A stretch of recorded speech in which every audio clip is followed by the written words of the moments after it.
5, we can start introductions. Okey doke. Thank you so much, Marianne. All right, good morning, everybody. This is Appropriations and Financial Affairs in the Maine Legislature, and we are here today to have a public hearing on LD 1507. Hopefully our bill sponsor will be joining us soon. In the meantime, why don't we start with committee introductions? So Representative Fecteau. Good morning, everyone. Justin Fecteau. I represent House District 86, which is part of Augusta. Representative Fay. Good morning, everyone. I'm Jessica Fay. I represent House District 66, which is parts of the towns of Casco, Poland, and Raymond. Representative Corey. Good morning. I'm Patrick Corey. I represent House District 25, which is part of Wyndham. Representative Cardone. Hello, I'm Barbara Cardone. I represent House District 127, part of Bangor. Representative Arata. Good morning. My name is Amy Arata, and I represent House District 65, which includes New Gloucester and part of Poland. Representative Hymanson. Good morning. Thank you, Madam Chair. I'm Patty Hymanson. I represent House District 4, which is parts of York, Wells, Sanford, and all of Ogunquit, all of which are looking beautiful today. And Representative Millett. Good morning, everyone. I'm Soen Millett. I represent House District 71, the towns of Norway, Sweden, Waterford, and West Paris. Representative Cloutier. Thank you, Madam Chair. Good morning. I am Kristen Cloutier, and I represent House District 60, which is part of Lewiston. And Senator Davis. Good morning, everybody. My name is Paul Davis, and I represent Senate District 4, which is all of Piscataquis County, parts of Somerset and Penobscot. And if anyone is wondering, the ice has left Moosehead. Good to know. Senator Bailey. Thank you, Madam Chair. My name is Donna Bailey, proudly serving Saco, Old Orchard Beach, Hollis, Leamington, and part of Buxton in the Senate. And my co-chair, Representative Peirce. Good morning. Thank you, Madam Chair. I'm Teresa Peirce, the House Chair of Appropriations, and I represent House District 44, which is the majority of Falmouth. And my name is Kathy Breen. I represent 6.5 communities in Cumberland County in the Maine Senate, and I serve as Senate Chair of Appropriations. We are helped out this morning by our very, very able clerk, Marianne McMaster, and our analyst, Maureen Dawson. And we are here today to hear from the DAFS Commissioner on, we're going to do a public hearing on a bill that has to do with the American Recovery Plan Act, also known as ARPA. It looks like the DAFS Commissioner thinks she might be in the waiting room. Is that possible? Or maybe she's an she's an attendee. Okay, I'm gonna move you over, Commissioner, to a panelist. So hang tight and we'll see you on our screen in just a moment.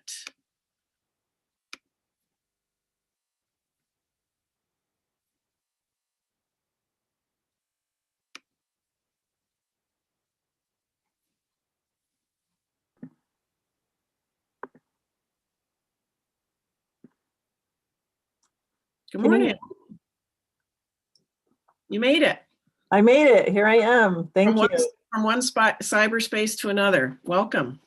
Yeah, I felt a little bit like that Willy Wonka character for a second there while I got transported.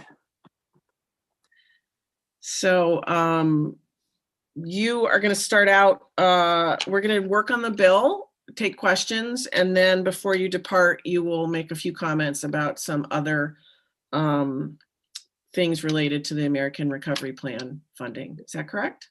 That is correct. Thank you so much. All right. So we're ready. We're ready for 1507 then? Correct. Okay. All right. Well, thank you and good morning. Good morning, Senator Breen, Representative Peirce, and members of the Joint Standing Committee on Appropriations and Financial Affairs. My name is Kirsten Figueroa, and I am the Commissioner of the Department of Administrative and Financial Services.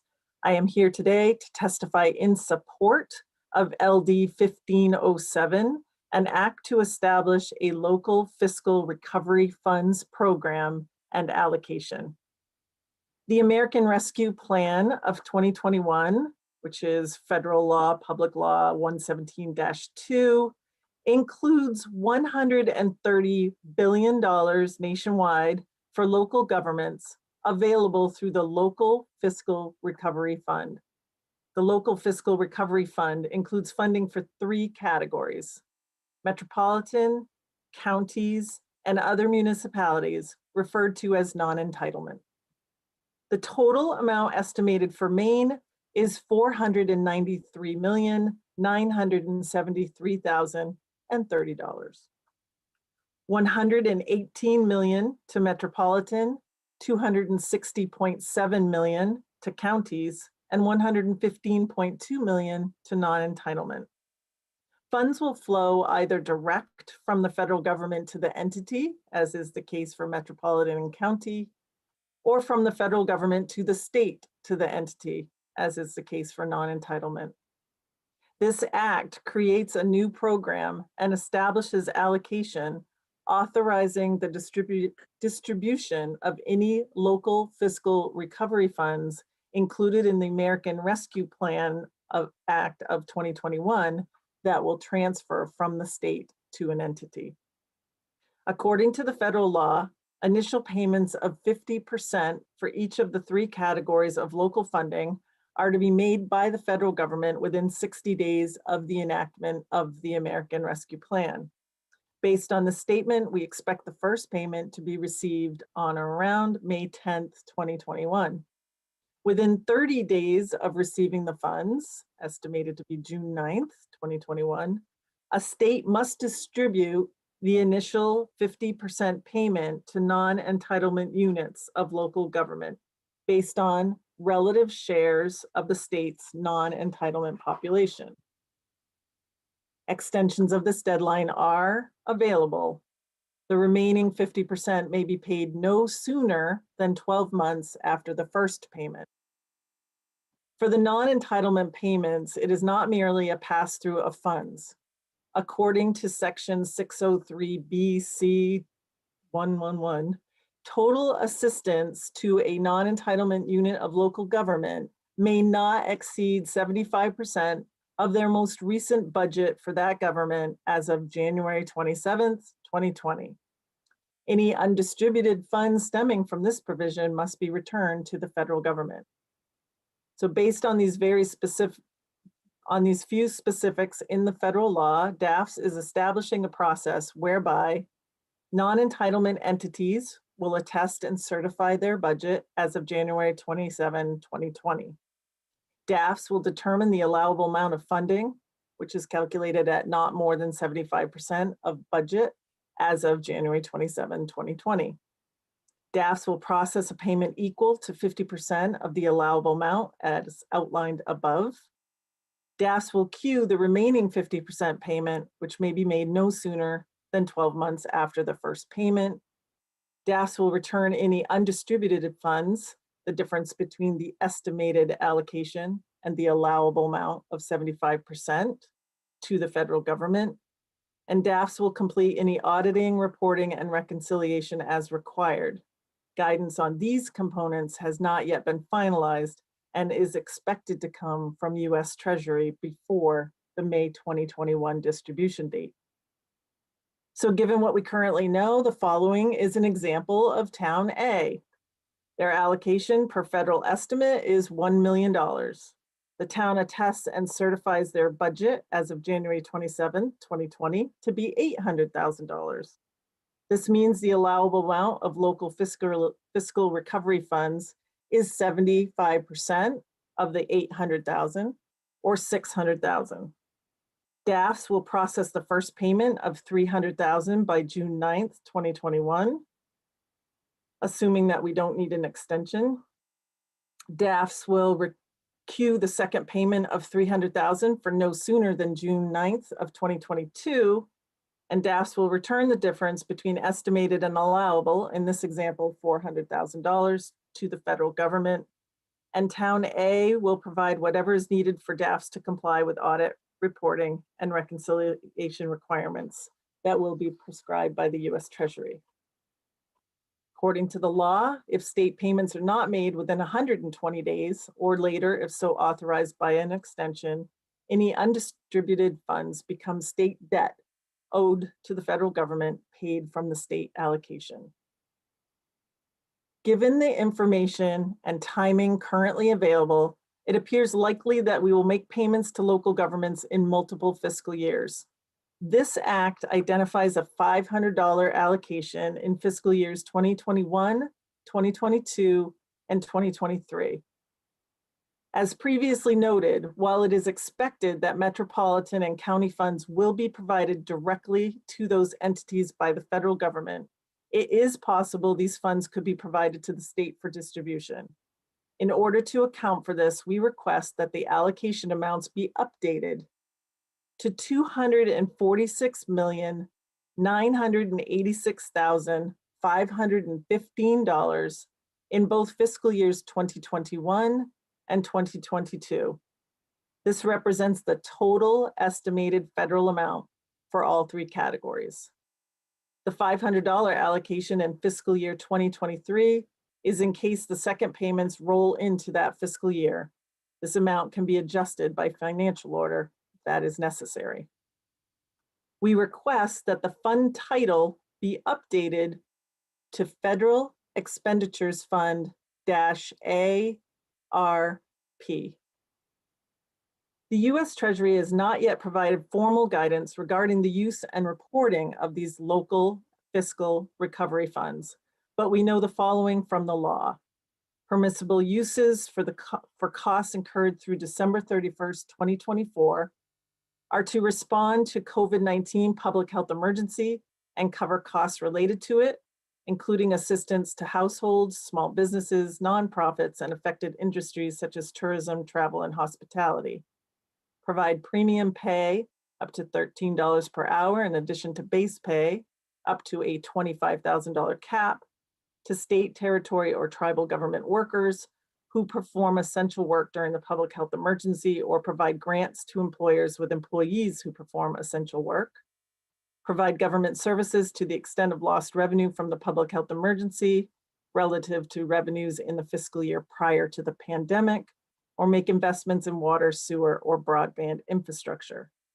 Funds may not be used to reduce taxes directly or indirectly between March 3rd, 2021 and the last day of the fiscal year in which all funds have been spent or returned, or make payments to pension funds.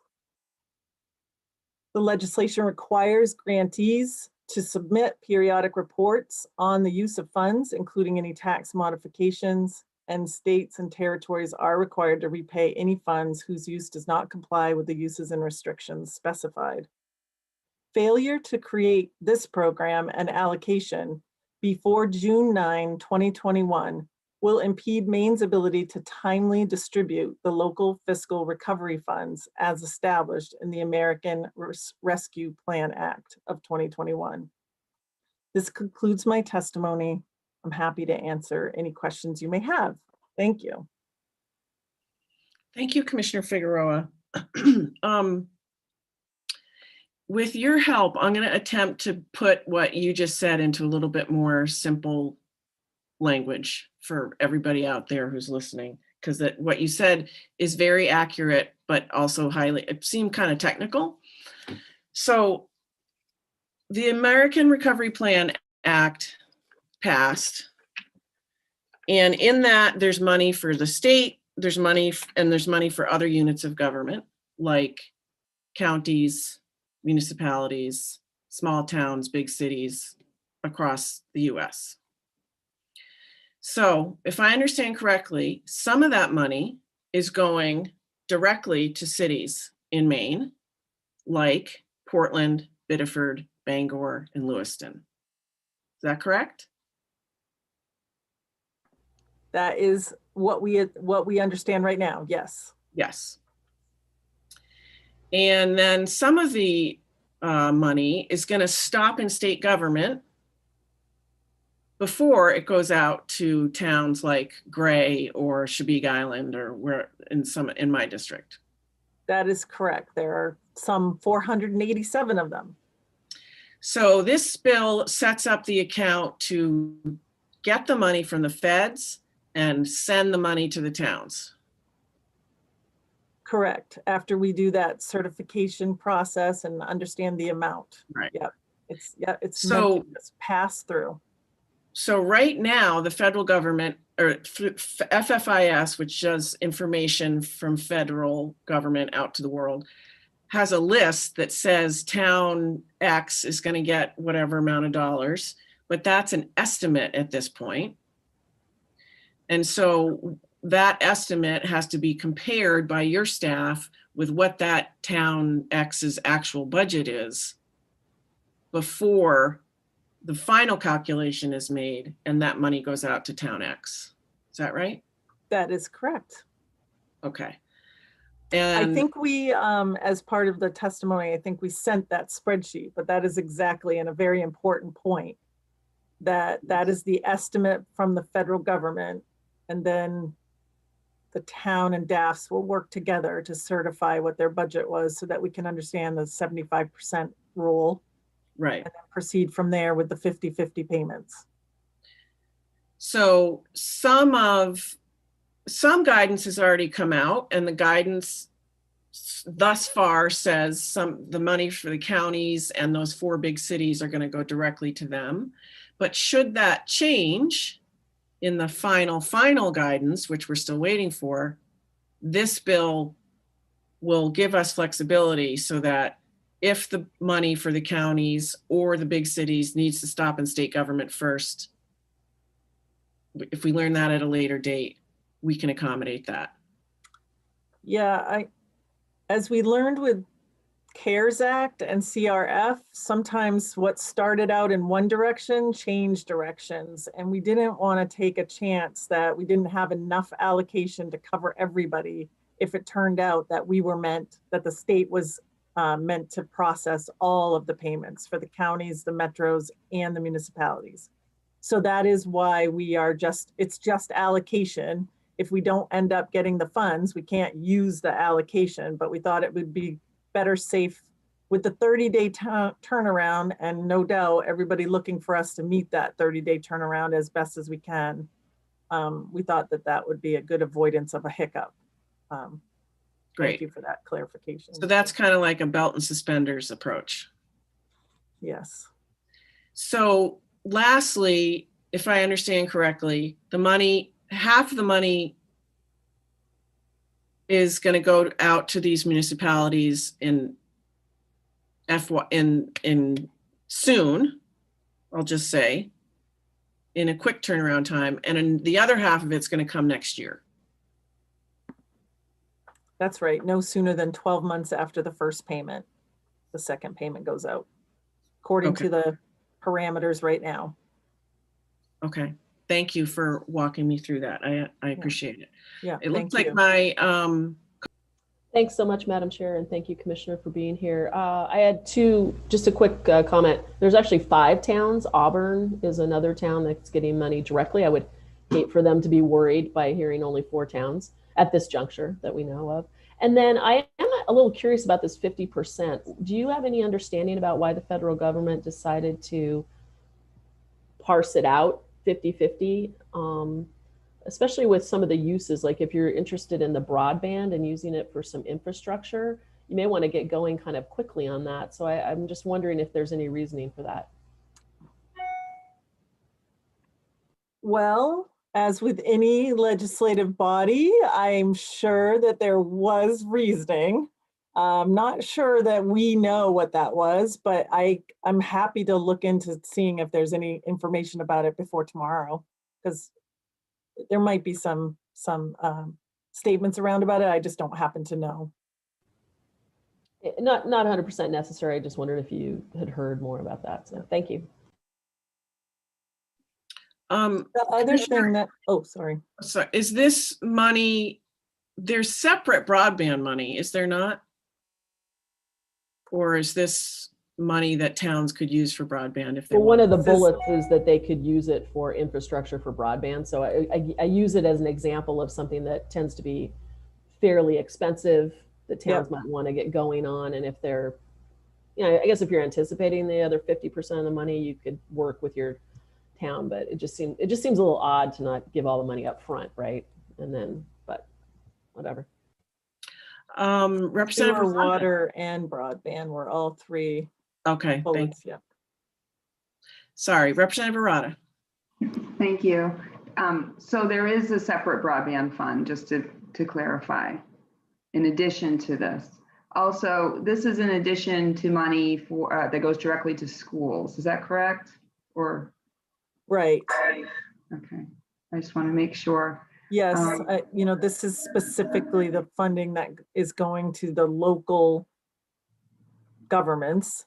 And then there are a number of other components that so far add up to about $6 billion that will potentially flow through Maine. Right, Either directly or through that $1 billion discretionary fund, or a component of that 6 billion is this 493 million. Okay, thank you. Yes. Any other questions from the committee? Representative Millet.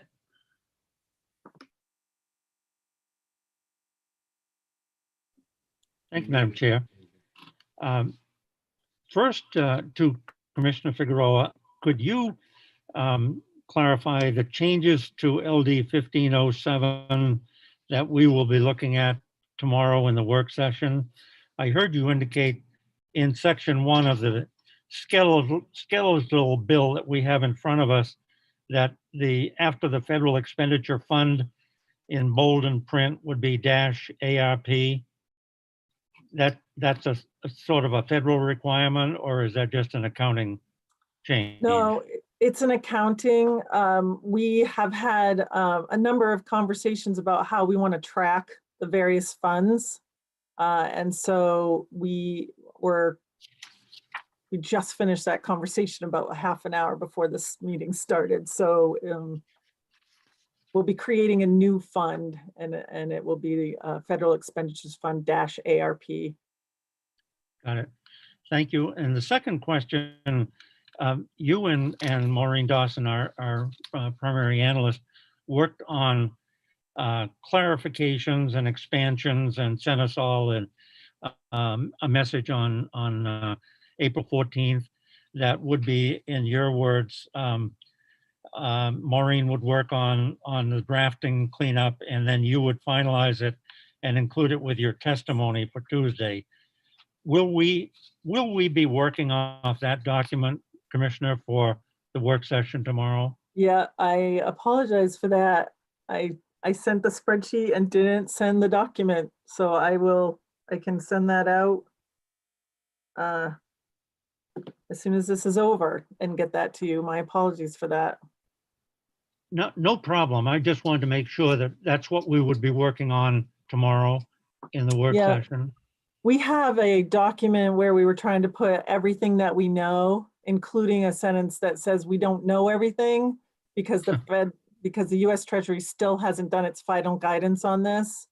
And Right. that is the document that Representative Millet is referring to. And there was just a little bit of cleanup that needed to happen with some of the finalizing of some of the sentences. And so I will make sure that that cleanup has happened, and we'll distribute that document to you. It's just, a lot of it is in my testimony now, but it kind of highlights the example, and it highlights everything that we know about the 3 different funds and the 3.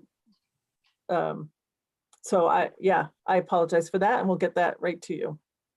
No problem. And you know, Commissioner, my reason for asking it is I want to make sure that when we assemble on the 28th at the Civic Center, that when this issue comes up on the calendar, a maximum amount of information is available to rank and file members. So, you know, it's all laid out in clear detail in the bill itself. So if I might, Madam Chair, just a couple of other questions. The first one is the clarification of the budget that will be used as the basis. And I'm assuming that if Maine Municipal is not going to testify today, they would have said, we have X number of towns that are on a calendar fiscal year, Y that are on a July, June year, and some chartered towns and cities that may have different timelines and or processes for approving.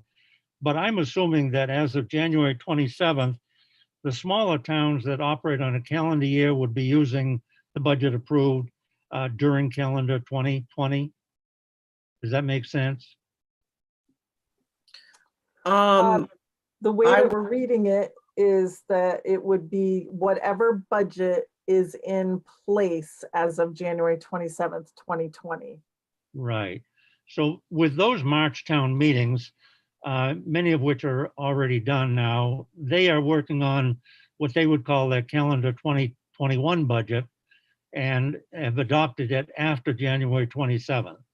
So we would be looking at that calendar 2020 budget for the 75% calculation. And if I'm correct, and maybe this is a question, Commissioner, that Maine Municipal could better be asked to comment on how they are advising their members. But it seemed like, a town or city that's using July, June would probably use the budget adopted way back last May or June for the fiscal year that will end on June 30th of this year. So we are looking backward for the calculation. But at any rate, once we get that clear, the 75% calculation, is it tied to the entire municipal budget, including the question that Representative Arata raised for towns within a school administrative district or RSU? It would include their entire adopted spending plan for municipal, county, and school purposes. Is that correct? Well, these are good questions, and my assumption is that will be clarified with the US Treasury. Some of these specifics are not in the law, and I can tell you that a lot of us are asking these questions. And so those are two, and we'll make sure that these questions get to US Treasury. But those are two questions that came up while we were thinking about it. To your point, it's really a 2019 budget. If a town hasn't done anything yet in 2020, it would be whatever, it felt to us, it was whatever budget was the most recently approved as of January 27th, 2020. But I'm not sure MMA will be able to really advise yet until we understand better from the US Treasury what they were thinking. And then the 75%, again, we'd understood it was 75% of the total town's budget, which would include their education component. Again, interesting question. Obviously, that definitely bumps up the 75%. So right. We'll make sure that those questions are on the list. Yeah, when I looked at your example, for example, and I thought about it in relation to my district towns, I can't imagine that the monies that are in the FFIS estimates exceed the amount of money that they appropriated for town, county, and municipal and school purposes. So I'm thinking that, they'll be making 75% of a budget that's substantially larger than what they are estimated to be receiving, because I think the example scares me a little bit in the sense that Town A might be sending back, a total of, 300. They get 300,000 versus what would have been 500,000 per year. I'm thinking that that's probably not typical, but I'm probably not. I don't have a basis for saying that. I'm just looking at my own towns and thinking that, boy, I think that they're going to get 75% of that last approved budget in two different bites. I think So you're that, probably correct. I think that the reason that we did the example that way is because the language in the law says that the difference between Yeah. the allocation, right? So we wanted to show that we would, in this case, we would have to be returning some funds. But obviously we'll know all, you know, at this point, the federal government has indicated that this guidance might not come until pretty close to when they're supposed to be distributing the funds, but we will certainly update you as we know more. that's an awkward fact, and you're right in pointing it out, because it puts you in an awful position. Let's say we enact a bill on the 28th and you don't get the guidance until May 10th, and then you have until June 9th to get the money out there. It's in a kind of an awkward position to get it finalized and certified and out the door to meet their own federal guidelines. Right, not One only last that, question. but we'll also be needing Dunn's numbers and Sam's number, right? We're gonna have to do some work to get those municipalities that aren't necessarily registered, so that the funds can flow. Yeah. So, yeah. I One mean, last, we're trying to work on all of this now and set up a process and start, you know, so that we can communicate with MMA and then say, okay, we'll start filling in the pieces, the final pieces, as they, you know, get directed to us by US Treasury. But in the meantime, we can at least start chunking out what we think the process will be. Mhm. My last question at this point, probably more questions when we look at the work session tomorrow, but when you use the uses on your draft, and the first two bullets really relate to what happened during the pandemic, costs incurred that are health related, revenues lost that are pandemic related, and payments to various and sundry people for the period of the pandemic.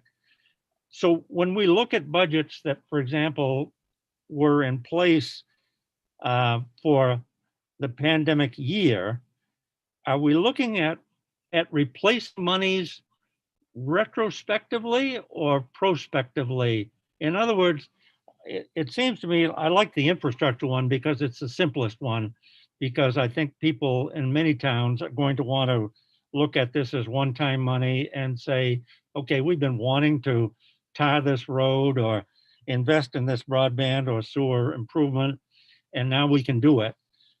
But in the first two bullets, it raises a question for me. In order for you to sign off that they were done correctly, are we looking at trying to get information on revenues lost or costs incurred during the pandemic period in order for you to certify that they're using it correctly? So that is another good question. At this particular moment, we're not 100% sure who the responsible reporting entity will be. The local governments directly to the federal government, or will the state be the one? At this point, we think the state should be the one that gets as much information as possible so that it can be coordinated through us. And we're, again, I would just make a note that, so some administrative costs are definitely coming for some of these funds. Right. But this is the way the law was written. I think the fact is the pandemic is still here. So I'm not sure that they are thinking retroactive expenses. They are maybe thinking whatever might not have been covered by some efforts from CARES. But this is exactly the way that the language was in the law. And again, I'm sorry to keep deferring, but that's really what that further guidance will be available from US Treasury Senates means, is that they'll clarify, as they did when they clarified the uses of CRF, they allowed states to go back to a certain date. My assumption is that they probably will have some kind of retro, but probably not all the way back to last March. Right. And I want to make clear, I'm not questioning your interpretations because you've been put in this position of not having all the facts, and now you're being asked to administer a large chunk of money, and obviously we all want to do it right. And it's unfortunate that we don't have all the answers at the same time that we're trying to get the money out the door. One last issue that probably for tomorrow, Commissioner, Representative Rader asked the question about, is there a designated broadband piece? And in your summary, and it adds up, and there's a slice of money called states, plural, parens capital projects of $129,058,668 in your spreadsheet. Do you know whether that's a supplemental amount of money that the state can use for things like broadband investments, or is it, are there earmarks outside of that 129? Or, and maybe the more basic question is, what do you think that might allow the state to do for those capital projects? Is it limited, or is it up to our creative interpretations? Definitely speaks to broadband in the description in the law, but we are researching that question. I anticipated it, but unfortunately don't have a full answer yet. So you're right. I'll have one tomorrow, or do my best to have something tomorrow. But it's called, as far as we know, there isn't a separate all by itself broadband fund, but this is that capital projects. And one of the highlights that they mention is broadband. All right. Good. Hey, thank you very much. And Representative Millett, I think once we're done with this particular bill and the questions, the commissioner's going to make a few comments about sort of the monies outside of this municipal fund, this municipal stream, and the way the administration is thinking about it. But I see many people have been waiting patiently. So in this order, we're going to go with Representative Hymanson, and then Fecto, and then Fay, and then Corey. Thank you, Madam Chair. For DAFs to evaluate and distribute the funds, can you talk about the administrative and personnel needs?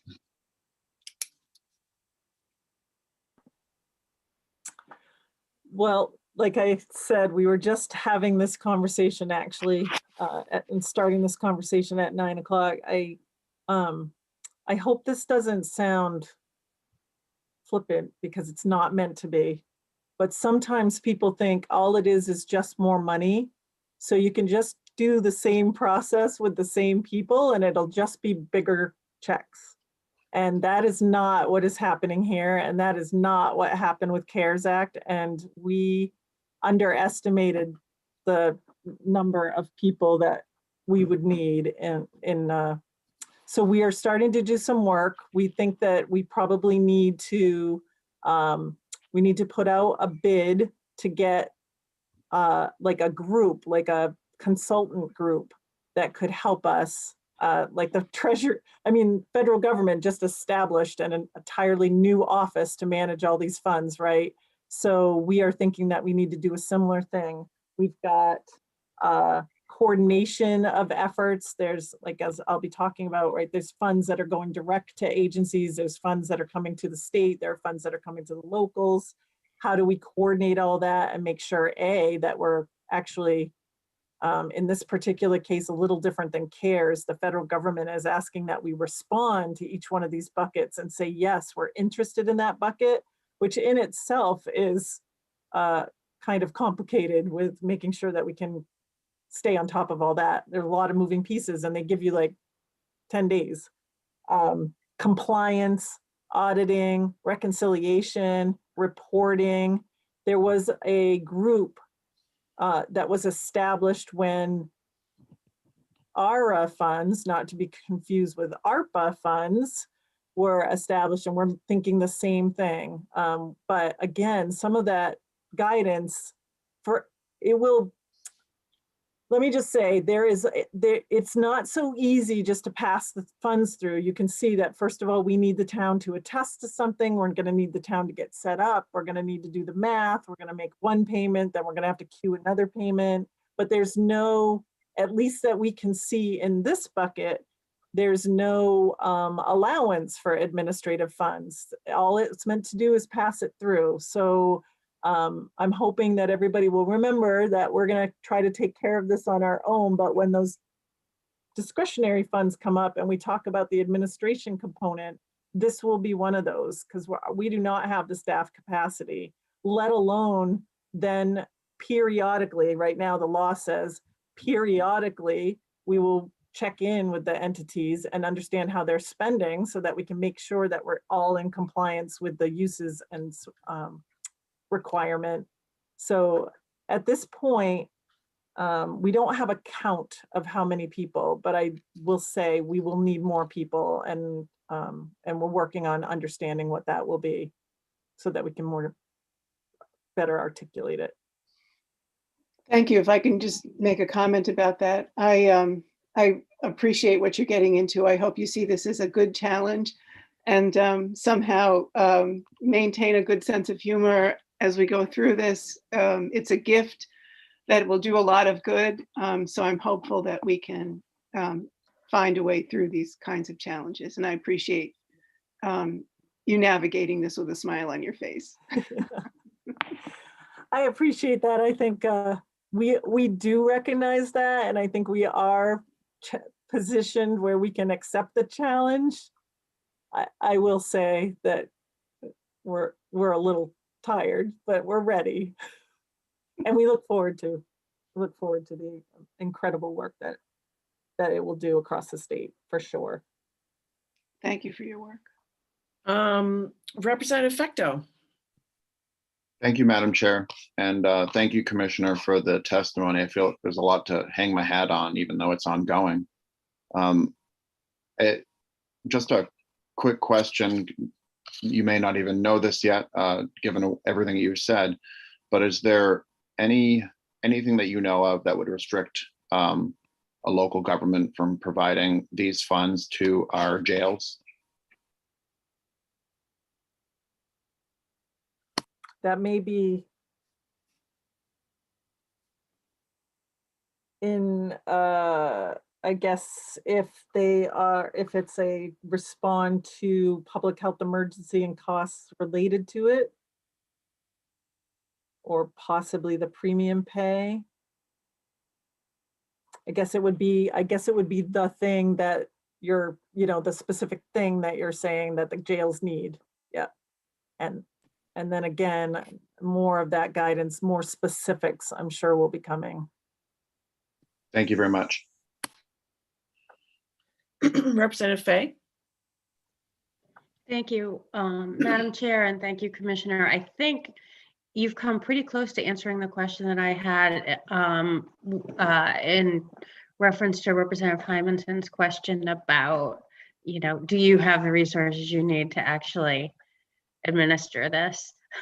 And so my question is sort of related to that. That is, are there funds available through ARP or through this municipal program to administer the program, or will those funds do you think you'll be asking for those funds from someplace else?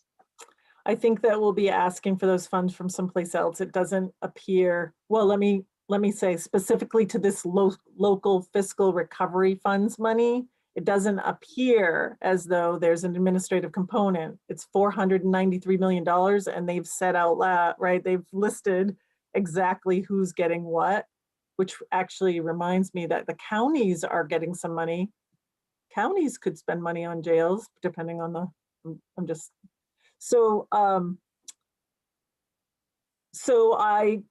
a definite part of our request with the $1 billion discretionary monies will be administrative oversight.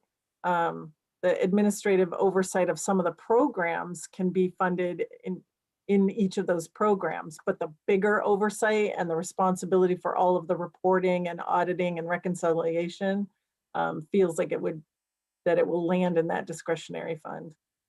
And that's the number that we're trying to pinpoint a little bit more so that we can let you know. And it's three, as we all know, it's 3 years. So it'll be a pretty significant effort. And in ARA, the reporting was monthly and quite substantial.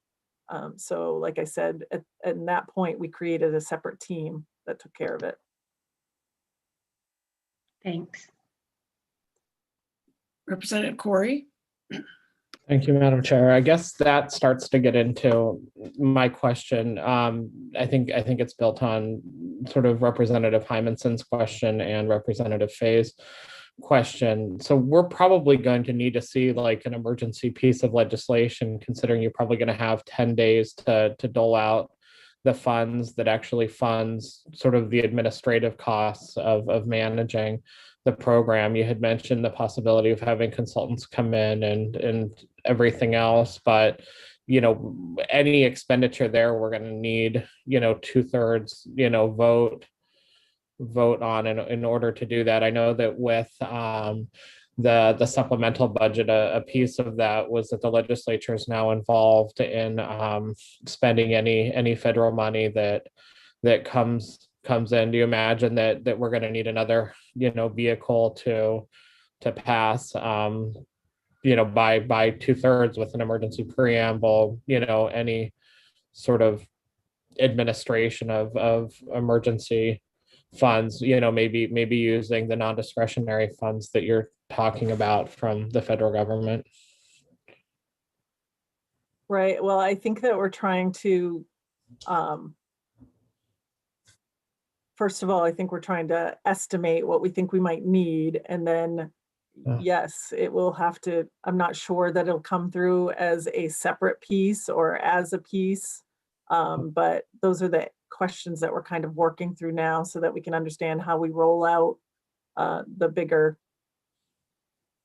proposal for the $1 billion, and then how do we then enact those pieces in a timely way that allows for those funds to get to the economy and also be administered appropriately. So I think that is ongoing work that we'll be doing with you all for the next couple of months.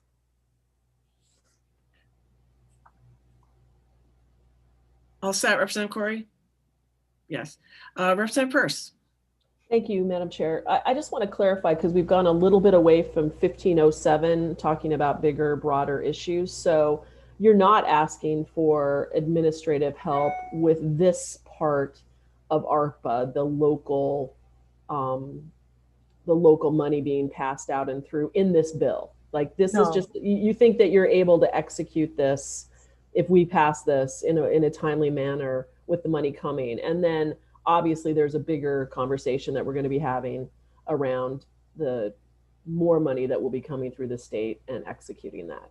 Just for clarification on this bill. Okay, thank you. Yes, it doesn't appear that there's any opportunity for that, and we didn't ask for that. This is simply an account that will allow us to move currently what we think is the 115 million that will be coming through, but upwards of the 493, just in case the feds change whether all of it passes through the state.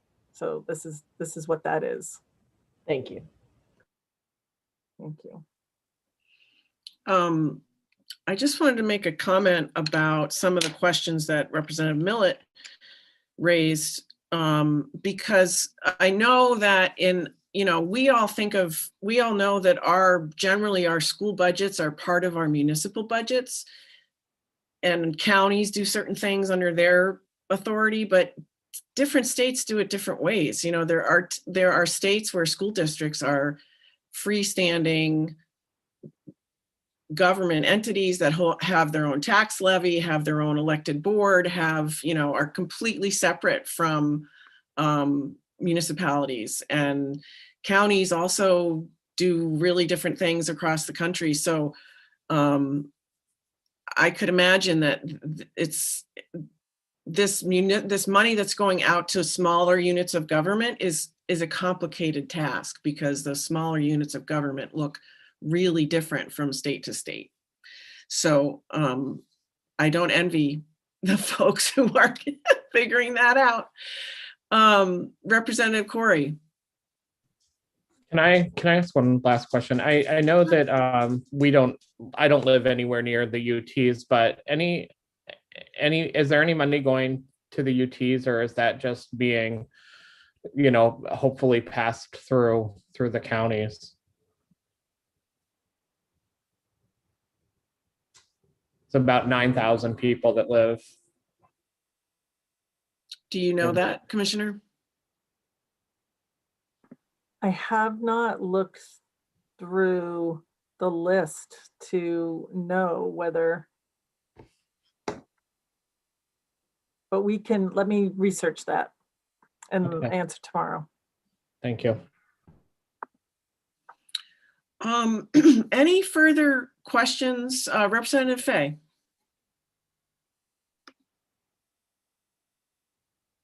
I think you're still on mute. I lowered my hand. That's the first time I've done that. I did just do a quick scan of the list to answer Representative Corey's question. There is a couple of what looks like unorganized territories with numbers listed after them. So I don't know what that means, but in the list, it looks like there is some funding there. Any more questions for the Commissioner? Representative Millet? Thank you, Madam Chair and Commissioner. Do you know if the guidance that you've seen to date would suggest that each town's legislative body, i.e. town meeting, council adoption, or other form of ratifying spending will be required once these dollars are certified and distributed to a town? Timelines are going to be short. Obviously, if they do have to do a town meeting, which would seem logical, there are posting requirements and all of that's going to get into the deadlines for you getting the money to them. Has that issue been raised in terms of who approves the way in which the money can be used? There's no guidance that talks about that process that we've seen yet.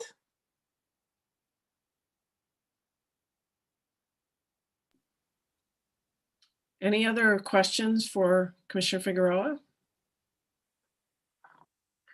Anything that the committee needs for the work session tomorrow? I know that a couple of requests have come in. I just want to make sure we leave the commissioner with the right list of the right to-do list. So when she comes back tomorrow, she's got everything that we need. Commissioner, would you mind taking a minute and just walking through that list that I know you and I think Maureen have been writing down? I think that, first of all, it's that document that I should have attached already. So that'll be coming sooner than tomorrow.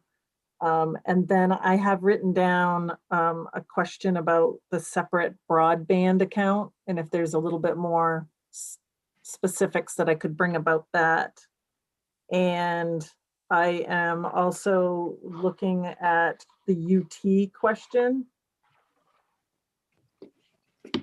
And otherwise, since I do have some takeaways, like we want to make sure that we get the questions about what the definition, is the US Treasury considering what the definition of quote unquote a budget is and what the timeline is. Is it just whatever budget is in place on January 27th? And if there are any suggestions from the US Treasury about how towns might go about allocating. But I think the things that I'm bringing tomorrow are just that broadband and UT question and the document. Okay, Maureen, do you agree? And maybe if there's any insight into the reasoning behind the 50-50 split. Yes. The one I had. Yep, thank you. Thank you. But there are still some questions that we're waiting for guidance. We're not going to know tomorrow. Correct. Yeah. Okay. Anything else from committee members that we want to hear about tomorrow? Okay. So it doesn't look like we have anybody here. Let me just make sure from the public to testify for or against. So I think unless anything, I've missed anything to my co-chair, have I missed anything? Or Maureen? I think we're in good shape. It feels like we've Okay. So ready we for will a have work a, session tomorrow. Yeah. yeah, we'll have a work session on this tomorrow so that we can tee it up for voting when we are all together. And on the 18th, as Representative Corey pointed out, this is all very time sensitive and will need emergency enactment and therefore 2/3. So I would hope that our committee can do its work with our caucuses and our leadership to make sure that we are explaining it to folks so that when we vote on it next week, when we're all together at the Civic Center on the 18th, we can be expeditious and effective. Oh, did I say the wrong date? Yeah, I think we're on the 28th at the Thank Civic you. Center. Sorry Yeah. about that. On the 28th, when we're together in the Civic Center, we can make sure our leadership and caucuses are educated about this so we can avoid any unnecessary delays in getting money to our towns. All right, so I think that concludes our public hearing on LD 1507. So Commissioner, so I'm going to close the public hearing, and the Commissioner wanted, before we started our bond hearings, to make a couple of remarks, some remarks to our committee about the rest of the American Recovery Plan Act funds that are coming to the state. So Commissioner, go right ahead. Yes, thank you. Thank you. As we all know, the local funds that we just discussed are just one component of significant federal relief. Governor Mills believes that critical investments to support public health and economic recovery for Maine's citizens, communities, and businesses is urgently needed as the state continues to respond to the COVID-19 pandemic and faces both job losses and challenging economic conditions. In March, the US Congress passed the American Rescue Plan Act, which provides direct allocations to states, and Maine is estimated to get $1 billion in federal support, plus a $129 million for critical infrastructure. The Recovery Plan funds offer Maine a unique opportunity to consider investments for Maine's people, to shore up our economic and community infrastructure, and to support much needed recovery. As the legislature begins its hearings on various bond and infrastructure items, the information gleaned will be useful as the state of Maine makes plans for these once-in-a-generation transformative funds. The governor intends to release a plan in the coming weeks that will outline how she believes the state can best use and leverage American Rescue Plan Act funds, including targeted infrastructure, workforce, and economic investments. In addition to the unallocated state funding, the American Rescue Plan also directs significant additional federal funds towards essential needs like childcare programs, schools, healthcare, and public health, housing supports, targeted economic sectors, and small business recovery. The governor also intends to bring a bond proposal with targeted investment proposals to this committee for consideration in the near future to support the state's future transportation needs, National Guard infrastructure, which requires state match for significant federal support, and investments to support conservation of and access to working and recreational lands. It's through these plans and documents that the administration will highlight what it believes to be priority items. As such, agencies may not be testifying on specific LDs the way we might have in normal times. That does not mean that we are not interested or invested in all ideas. And we welcome the opportunity to be available for any questions or as resources. The governor looks forward to the collaboration with the legislature on this unprecedented opportunity to strengthen Maine's people and communities overcome the pandemic's disruption and resume our economy's growth and make transformational investments to ensure Maine thrives in the years ahead. So thank you for the opportunity for that. And we look forward to further discussions. Thank you. I appreciate that. So I think, Maureen, would you come on again just for a second, and Mary Ann, so we can just tee up our activities for this afternoon. So this afternoon and more this week, we're going to hear from our colleagues in the legislature on a variety of bond proposals. And we have done our best to lump them together in sort of like topics. And the notices have gone out. I think this afternoon, Representative Peirce, did we, is it Representative, is it the speaker this afternoon who has, Yeah, let me, we're gonna just do a different order for this afternoon. Would you like me to share that right now and then? Yeah, I think that would be great. And then I'm Great. gonna say a few words about our process, so. Perfect.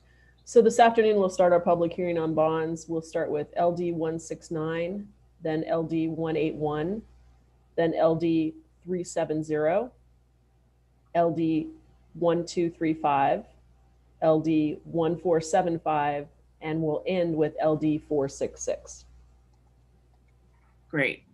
Okay. So I would encourage all of us, and this is as much for myself as anybody else, to make sure we have all those bills in front of us, either electronically or on paper, whatever works. This committee doesn't often tick through a bunch of different LDs, but we'll be doing that this week and next. So I just want to make sure folks are prepared for that. I think we will take, at least we're going to try to do each LD one at a time and have people, have the public raise their hand in their attendee list. I think you've seen other committees do this so that if someone wants to speak on a particular LD, they'll have the opportunity to do that and then sign off. However, there are some entities, I think, that might come on and say, we're in favor of all of these bills that on this topic because we're pro whatever housing, we're, whatever the topic might be. So we will, rather than have a particular party come for every single LD and say the same thing, we will make the opportunity available for them to come on and say, we're in favor of LD, blah, blah, blah, blah, blah, because they're all related.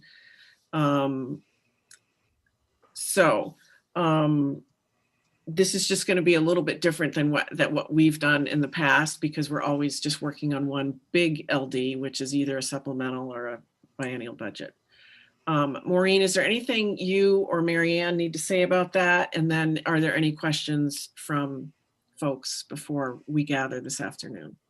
So I don't too much, but I did send everybody, the instructions on how to access testimony that has been submitted through the portal. So I would urge you to visit that and see. There has been quite a bit of testimony. I don't think many have signed up. Mary Ann would know that better than I, but there has been quite a bit of testimony submitted through the portal that I'm sure that at some point you will all want to take a look at. So thank you. Mary Ann, is there anything you want to add to that?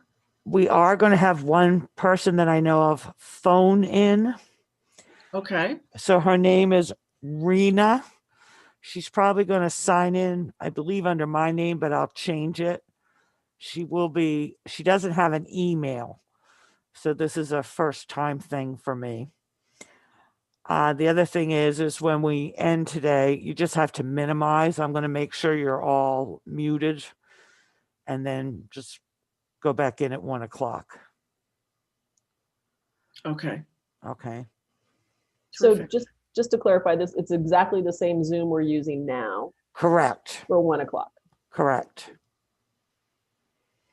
Any questions from committee members? there does seem to be one, Madam Chair. Representative Fay. Oh, how am I missing that? Are we on 2 pages? Oh, okay, Representative Fay. I actually don't have a question, Oh. but thank you. It was a false alarm. And I just want to remind folks, Senator Bailey on our committee did ask me, and I just forgot to mention, LD 370 is her bond bill, and she asked for the if that could go first today. And I checked with my co-chair, and I think we did say yes to that. So we're going to take LD 370, Senator Bailey's bill, first this afternoon, and then because she's got some appointments in other committees. Is that correct, Senator Bailey? Yes, thank you, Madam Chair. Great. Okay, so any further questions or comments before we take a break and come back at 1 o'clock? All right, thanks everybody, and we'll see you at 1.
Hi, folks. We're back to do some bond hearings, but we don't quite have our full complement of members yet. So I'm just going to give the members a couple more minutes to get back before we start.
Okay, I think we will get started. Nice to see everybody after lunch. We did our introductions earlier this morning, and so I think we will dispense with that and get going on our hearings. So we're going to go through each LD one at a time and have the sponsor present the LD, and then we will take testimony both for and against. And neither for nor against, all three categories. And the way to do that is when I call for it, in the list of attendees, we do have quite a number of folks who are here to give public testimony. I'll ask for you to put your hands up, which is something you can do electronically at the bottom of your screen. If you bring your cursor down to the bottom, you will see that there's the option to raise your hand if you want to testify. So that's a signal to me then to call on you. And then when I call on you, I will move you from the attendee panel, the attendee list rather, over to the panelist list. So you will be in cyberspace for a few seconds going from attendee over to panelist. And then you'll be on the screen with the committee and give your testimony and take questions. If you are here because you are in favor of several of the LDs that we are discussing today, I invite you to come on and say that. The first one, you are welcome to come on and say, I'm supporting LD X, Y, and Z. However, I would encourage you to make sure that you submit your testimony electronically for every one of those LDs to make sure that your testimony is with every LD for the record. So in 6 months, when someone wants to look up the testimony for LD, whatever, all the testimony will be attached to that LD electronically. So even if you're going to testify verbally for more than one LD, which you're welcome to do, I would suggest that you make sure you submit testimony for each LD one at a time to make sure it's on the permanent record.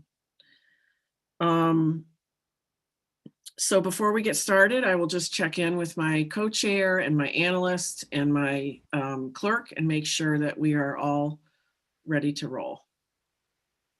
All set on my end. I think you covered Great. everything. Great. Thumbs up all around. Any questions from any of the appropriations members before we get started? All right. So our own Senator Bailey, who is on appropriations, is going to be going first on LD 370. Senator Bailey. All right. Thank you, Madam Chair. Senator Breen, Representative Peirce, honorable members of the Appropriations and Financial Affairs Committee. As you know, I am Donna Bailey. I represent Senate District 31. I am here today to present LD 370, an act to authorize a general fund bond issue to upgrade and replace infrastructure of the Maine Public Broadcasting Corporation. LD 370 will create a bond issue to raise $20 million divided equally over a period of 4 years, thank you, to update the infrastructure of the Maine Public Broadcasting Corporation, including its emergency alert system. Maine Public Broadcasting provides a critical service to Mainers, whether they live in Holton or Hollis and all points in between. During the pandemic in particular, we discovered that we rely on Maine Public even more to gain access to COVID-19 updates, Dr. Shaw briefings, and more. Maine Public also works with MEMA to provide the state's emergency alert system.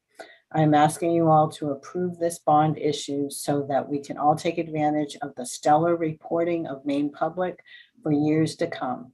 It's also in our self-interest to keep our emergency alert management system up to date, and LD 370 would provide for that. And who amongst us doesn't enjoy listening to those tests? Please join me in supporting LD 370. Thank you for your time. Thank you, Senator Bailey. Any questions from the committee for Senator Bailey? Okay, I'm not seeing any at this time. If you are an attendee, I do see one hand up from William Fendison, Claire Hannon, Mark Vogelsang. Looks like Representative Peirce has it. Well, I think Mr. Fendelstein is on a different bill, so I'm not sure why he has his hand up, but maybe I'm incorrect.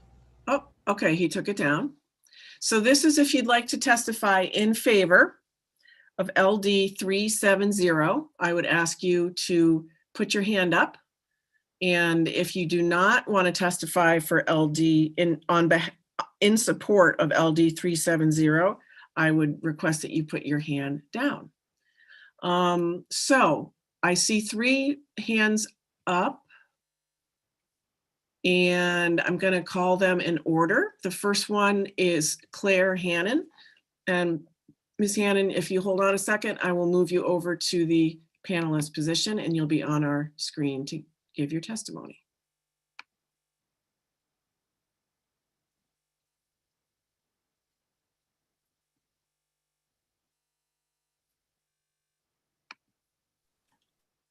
I see your video. Yes, good morning. Hi, good afternoon. Welcome. Senator Breen, I wonder if you would also, Mark and I are doing the testimony together. So if you could bring him in, that would be terrific.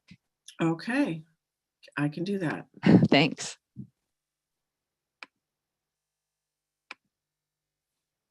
I'll promote him as well.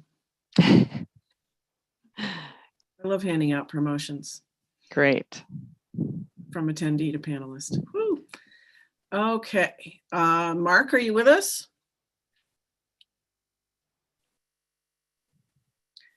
Mark, you're on mute. Thought I clicked that. There I am. Thank you. All right, so who's going to start? Well, we have testimony representative to the representatives of the committee from both of us. We've got written testimony that we've submitted in advance. There are 2 PDFs that you will find in your files. One of them is a copy of our written testimony that we're going to share between us. And then also there is a PDF, which is a PowerPoint presentation, but it's in PDF form, which I will go through as we get closer to. If it's okay with you, we'll start. Please go ahead.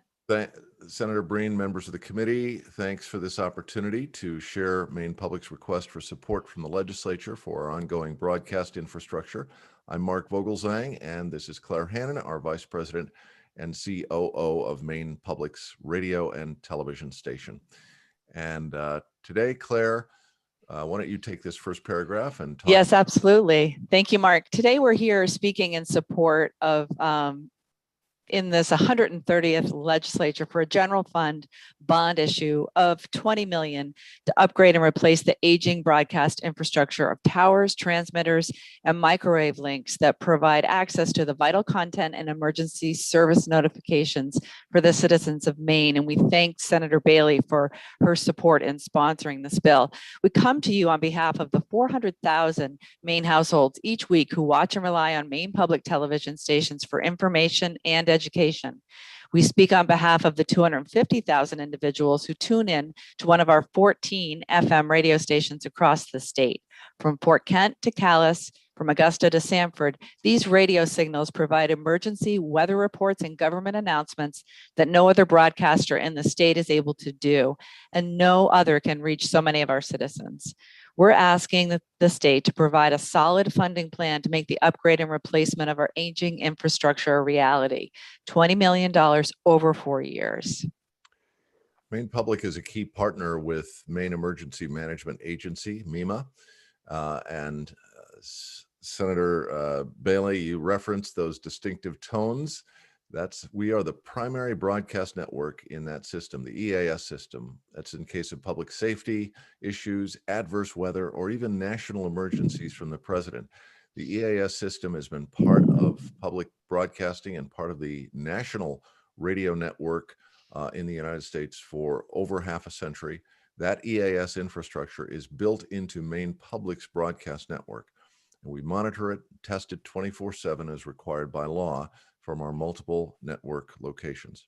Now, of course, we serve all of Maine, rural, urban communities as a partner like we always have, but it both remains expensive and technically challenging to keep our television stations and radio broadcast transmitters operational.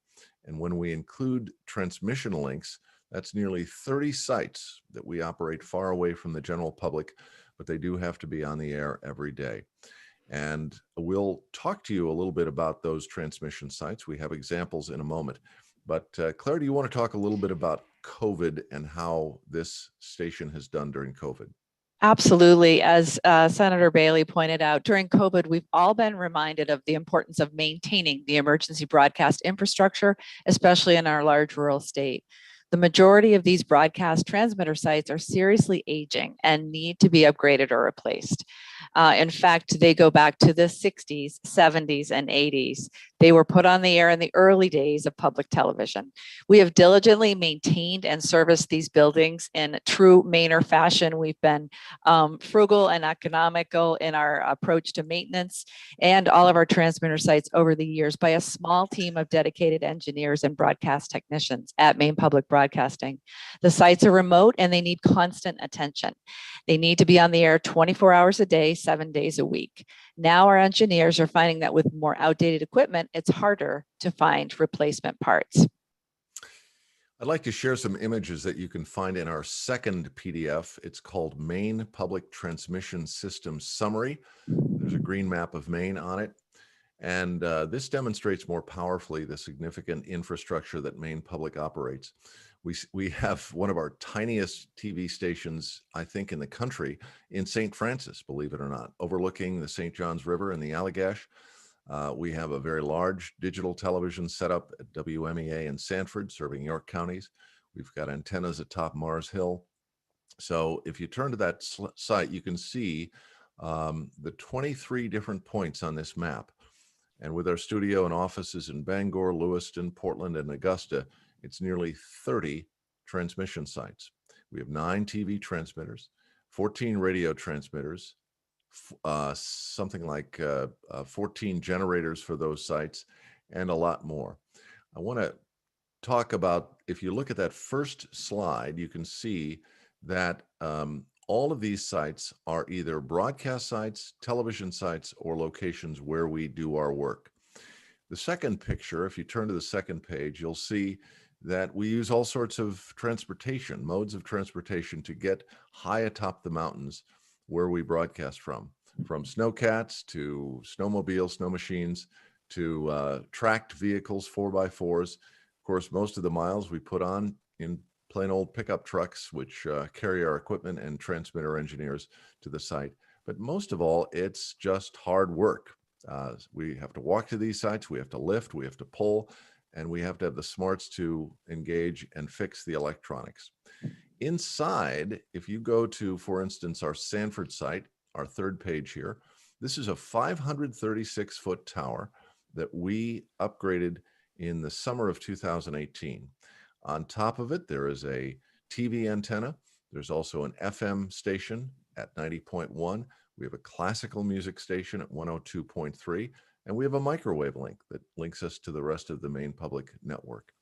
If you turn to the next page, you'll see a picture of the building at the bottom of that tower, and that's what the insides of a transmitter site looks like.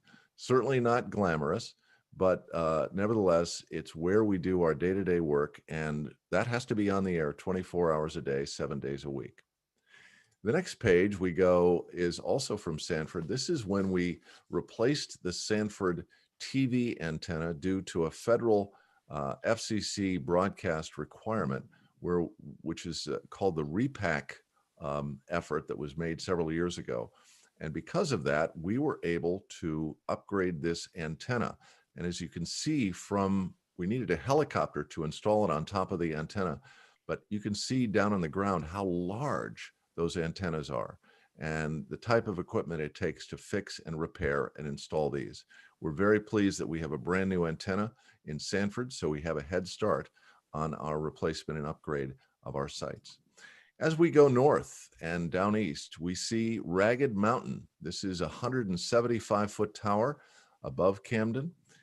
It is where our NPR station, our news and information station, WMEP, broadcasts from at 90.5. This is a site that is accessible only by foot at certain times of the year. And each winter we have to bring in backup generator fuel by helicopter to that site each season, each fall. So it's a remote site, but it's an important site for our coastal Maine listeners. The next page is another map. And as we travel north, you can see the yellow lines. If we've gone from Sanford up to Camden and over to Dixmont, we've traveled already 365 miles, 67 miles to get there. And the next site is in Bangor, our Black Cap Mountain. This is a page that you can look on your PDF, and you can see that there's a multitude of pieces of equipment and broadcast sites at this location. We have our WMEH 90.9 Bangor transmitter, radio transmitter for news. We have our classical music station, 106.1 there. Those are the two on the right-hand side.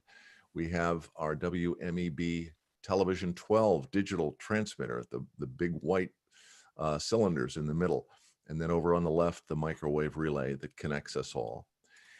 We turn then to Martin's Ridge in Franklin. This is where we have a standalone tower that is in a blueberry field high above Route 1, but it is where we broadcast our classical music network, 93.7 to down East Maine and also the Mid-Coast. Bar Harbor gets it, and you can see from the top there's a transmitter site and a microwave link. If you turn to the next page, we go to Medibemps. Some of you know where Medibemps is, or our site is, but Calais, and this is our Down East Washington County broadcast site. We're on Conant Hill, and we broadcast our Channel 13 WMED digital television transmitter there. And we also broadcast our 89.7 radio site from that site above Calais. It's right by the border. It covers a large portion of New Brunswick. It gets into St. John, And more importantly, it's carried on cable systems in Canada and the United States. That is, Maine Public Television is. So we provide an important service, not just to Mainers, but also to our neighbors to the north.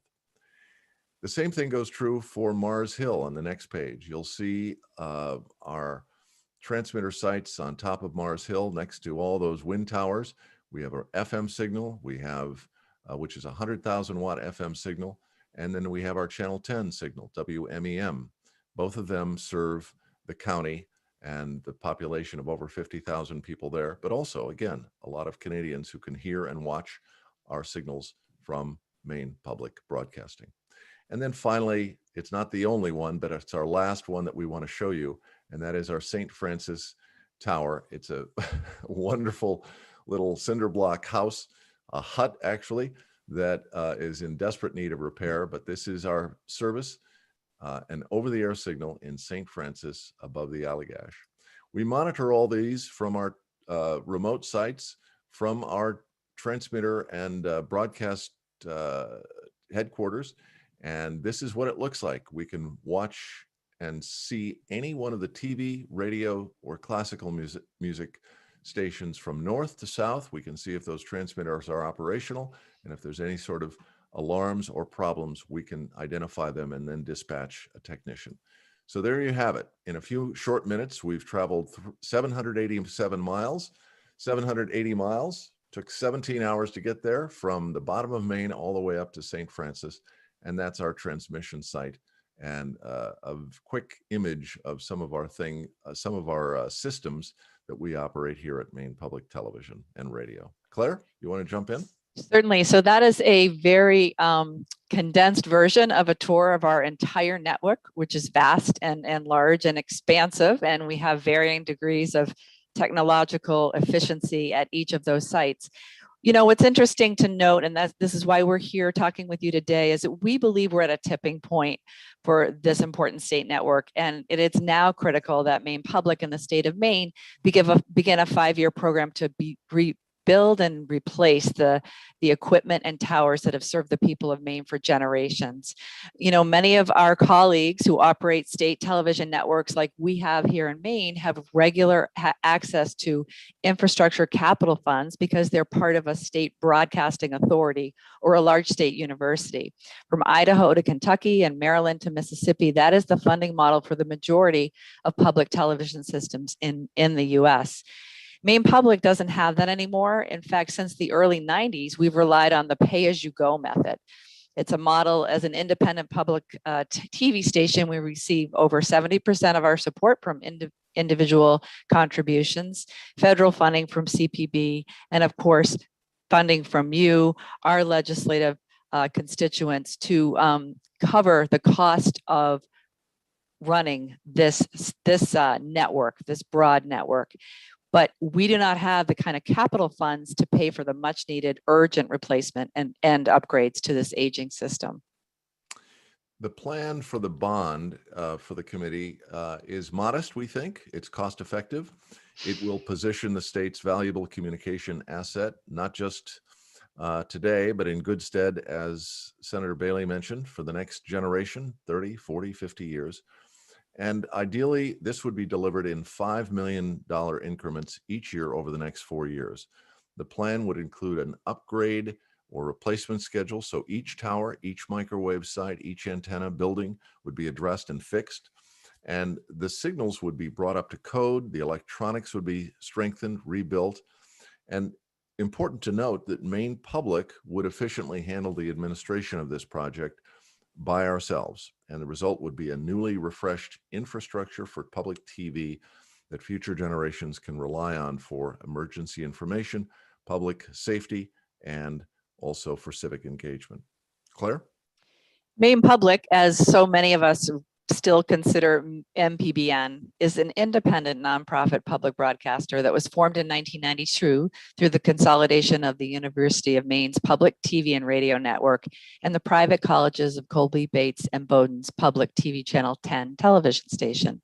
At the time of the consolidation of the two institutions, when the network became independent, the state of Maine took on the responsibility through state statute of providing the ongoing financial support through our appropriation to pay for the infrastructure costs of operating the 5 television stations and 7 FM radio stations.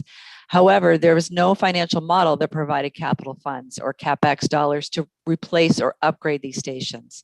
So the annual dollars that come from the state now are used for the operation of the system, electricity, fuel, maintenance, and more to keep these signals available to every Mainer.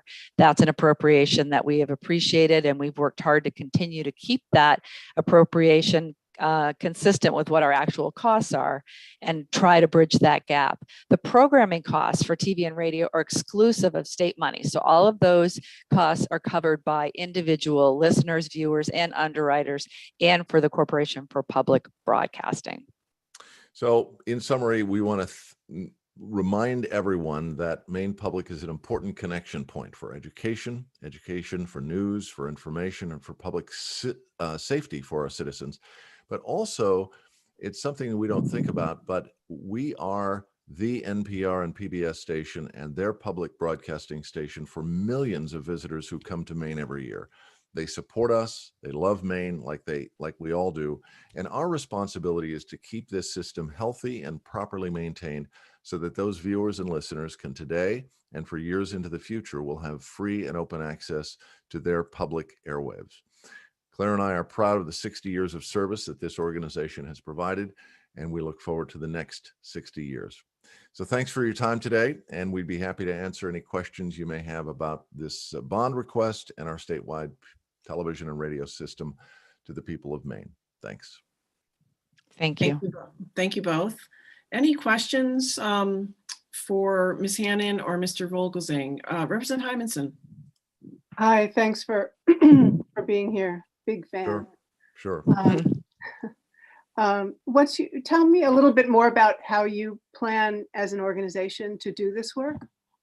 Oh, it's an ongoing effort, and Representative, what we plan to do is we have a long list of everything that needs to be that's sort of in rank of most urgent to less urgent. So we would plan. And this was a suggestion by Senator Breen, who said, if this could be done over multiple years, which it has to do because of the different broadcast seasons and because of the different, we're high atop mountains, we can't do any work on mountain sites during the winter season. So we would do this over a series of, if you will, work seasons across the 4 to 5 years that the money would be allocated. So some sites, for example, our site in Sanford, which we just had the new transmitter replaced and the new antenna replaced with federal dollars, that would need very little support. But in other sites, we need almost a complete rebuild to make it worthy for the next 60 years. Thanks. And who actually does the work? We've got 4 transmitter technicians and a team of engineers and broadcast folks who will do the work. Those are based north to south, and we deploy our team members wherever they're needed. So we have 4 broadcast technicians who are on the air most of the time, and then of course administration and managers and other folks. And we also have tower rigging companies that we employ. I'm happy to say that we don't have our own staff climbing towers, and but they're sort of boots on the ground to coordinate the projects. Thank you. Mm-hmm. Any other questions for the folks from Maine Public? I actually have one, but I'll wait to see if anyone else. So my question is, are you in a position to be receiving any federal, the new bucket of federal funds that are coming because you do provide emergency services? Is there anything through like the federal FEMA agency or anything like that that would be helpful to you, especially in terms of your emergency broadcast services that might be available at the federal level? Yes, as a matter of fact, the Corporation for Public Broadcasting has provided some funding. Just recently, we've received word of funding that will help stabilize our broadcast and our service program. But Claire, as I understand it, we have limitations on our use of that for infrastructure. Unless something was broken, we really can't use it for that. You want to explain a little bit more? That's exactly right. So those funds are to cover any deficiencies we've had in revenues and to stabilize programming. So, but with regard to your question, which is a great one, we'll be working with our local administration, and we'll be reaching out to Commissioner Macon to see if we might be able to make a case for some support through the federal infrastructure bill, because there is clearly a need, and it seems like an important part of the total plan for infrastructure for the state of Maine. Thank you. Looks like Representative Peirce has a question. Thank you. Do you think you might also be reaching out to the counties that are receiving quite a bit of money as well, since you do operate in individual counties, for some opportunity to utilize the funding that they're receiving for help? It's possible, but generally, because we're a aggregated centrally broadcast site with sites across both in cities, towns, and in fact some unincorporated territories, it's unlikely that we would look at county by county. But it's a good question, and we'll certainly look at it, Representative. That makes some sense. More likely, we'll work in conjunction with FEMA and MEMA as well. That's been our natural partner in state government in those areas. Any other questions from the committee? Okay, I think it looks like we have another person from who would like to testify, Grace Levitt. So I'm going to send Mr. Vogelsang and Ms. Hannon back over to the attendee list. Oh, looks like somebody already did that for me. Thank you, Representative Peirce. And I will go fetch Ms. Levitt.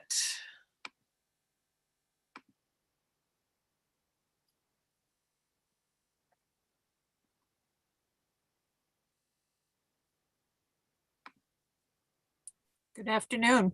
Good afternoon. Go right ahead. Thank you. Senator Breen, Representative Peirce, and esteemed members of the Committee on Appropriations and Financial Affairs. My name is Grace Lovett, and I'm speaking in support of LD 370. I'm a Spanish teacher on leave from Greeley High School to be serving as president of the Maine Education Association and the 24,000 members, faculty, and staff in our pre-K through 12 public schools, higher education, many dedicated retired educators, and also many of the staff at Maine Public Broadcasting, though this is really not the reason I'm speaking in support of LD 370. This is the reason. This past year, over a year, I've used the word safety probably more than any other word in the vocabulary. Safety has been and must continue to be the top priority, not only until this global pandemic is finally under control, but also going forward. Maine Public Broadcasting is an essential and critical component of keeping the public safe through its statewide network to communicate emergency alerts for all sorts of potentially dangerous, life-threatening situations. And another word we've all heard this past year is the word infrastructure, and the realization that Maine's infrastructure in many areas has not been given the resources needed to keep up with changing needs, in particular technology. That has become clearer to all of us. We need to ensure the system of people for the people of Maine, we need to ensure that the system that the people of Maine depend on for emergency alerts be kept up to date.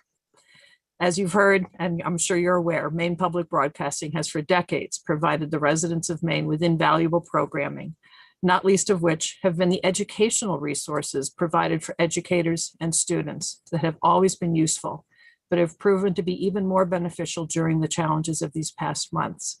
This last spring, for several months, partnering with the Maine Department of Education, many teachers offered lessons to children in grades 3 through 5 that were readily accessible on TV. As you well know, we went into a real emergency mode last March, and there were simply not enough ways to connect with students. And yet Maine Public Broadcasting was a way that we could reach students throughout the state and offer valuable lessons during the day. And it was a huge, huge help to keep things moving forward at a time that we were all just struggling to figure out how to deal with the pandemic. The very least that we can do now is provide what's needed to keep the infrastructure up to date. Not to do so would be risky to the safety of the people of Maine. And so MEA urges you to support LD 370, and I'm glad to try to answer any questions, although you've just gotten a lot more information from the two previous speakers than I probably can provide. But again, educators use the resources on the Maine Public Broadcasting website. There's numerous resources, and the support for our students has been huge. Thank you, Ms. Levitt. Any questions from the committee for Ms. Levitt and the MEA? All right. Okay. Well, I don't see any, but thank you for being here. We appreciate it. Absolutely. Thank you for your work. Have a good afternoon. You too.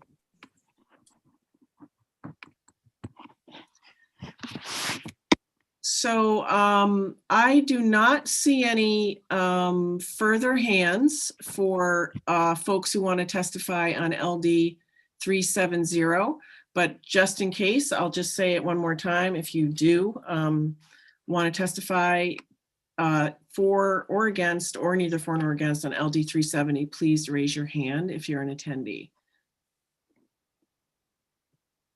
Okay, I don't see any, so I think I will close the public hearing on LD 370 and thank Senator Bailey for bringing the bill forward. Next, we have LD 169. I hope that Senator Lucchini is here. Let me see. I'm getting a thumbs up from my co-chair. I just promoted him, so. Oh, sorry. Yeah, I'm here. You can I hear just me. can't even keep up with you. Well, you're doing Thank all the you. other hard work of being on, public, so I thought I could help a little Thank bit. you. Senator Lucchini, welcome. Would you like to show us your face? We'd love to see it. Yep. Just I'm on the road, so I'm having a little. I'm sure you're parked. You're pulled over and parked someplace, though, right? Oh, for sure. Okay.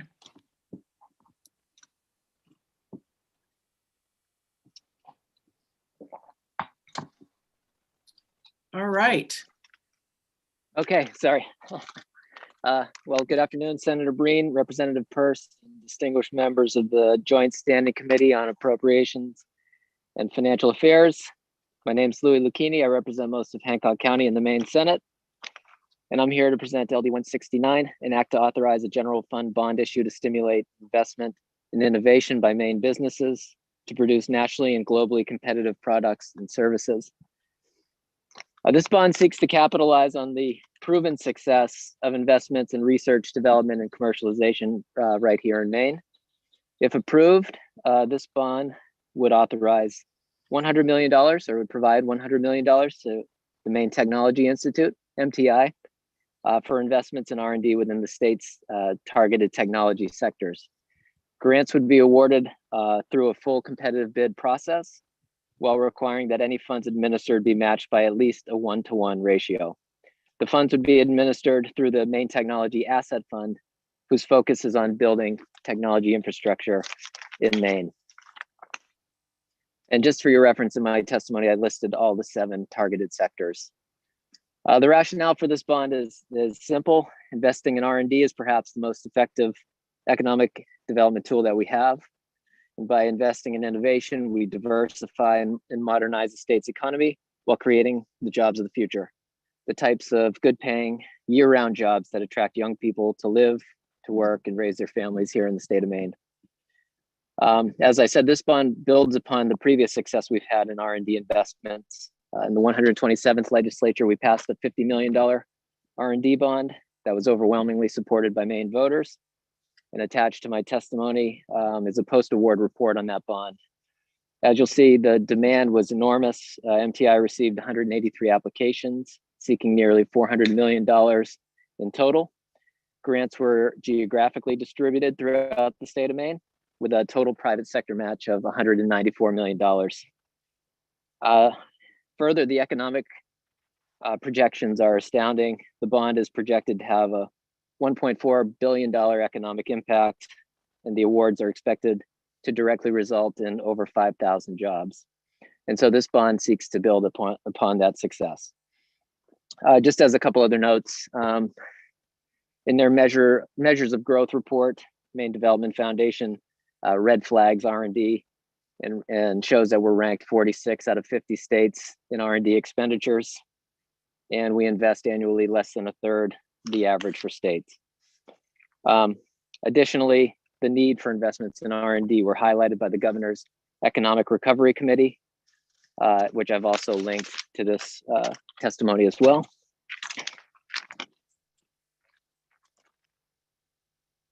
And just as a final note, by making smart, competitive investments in innovation, we can leverage private capital and business expertise to drive Maine's economy forward.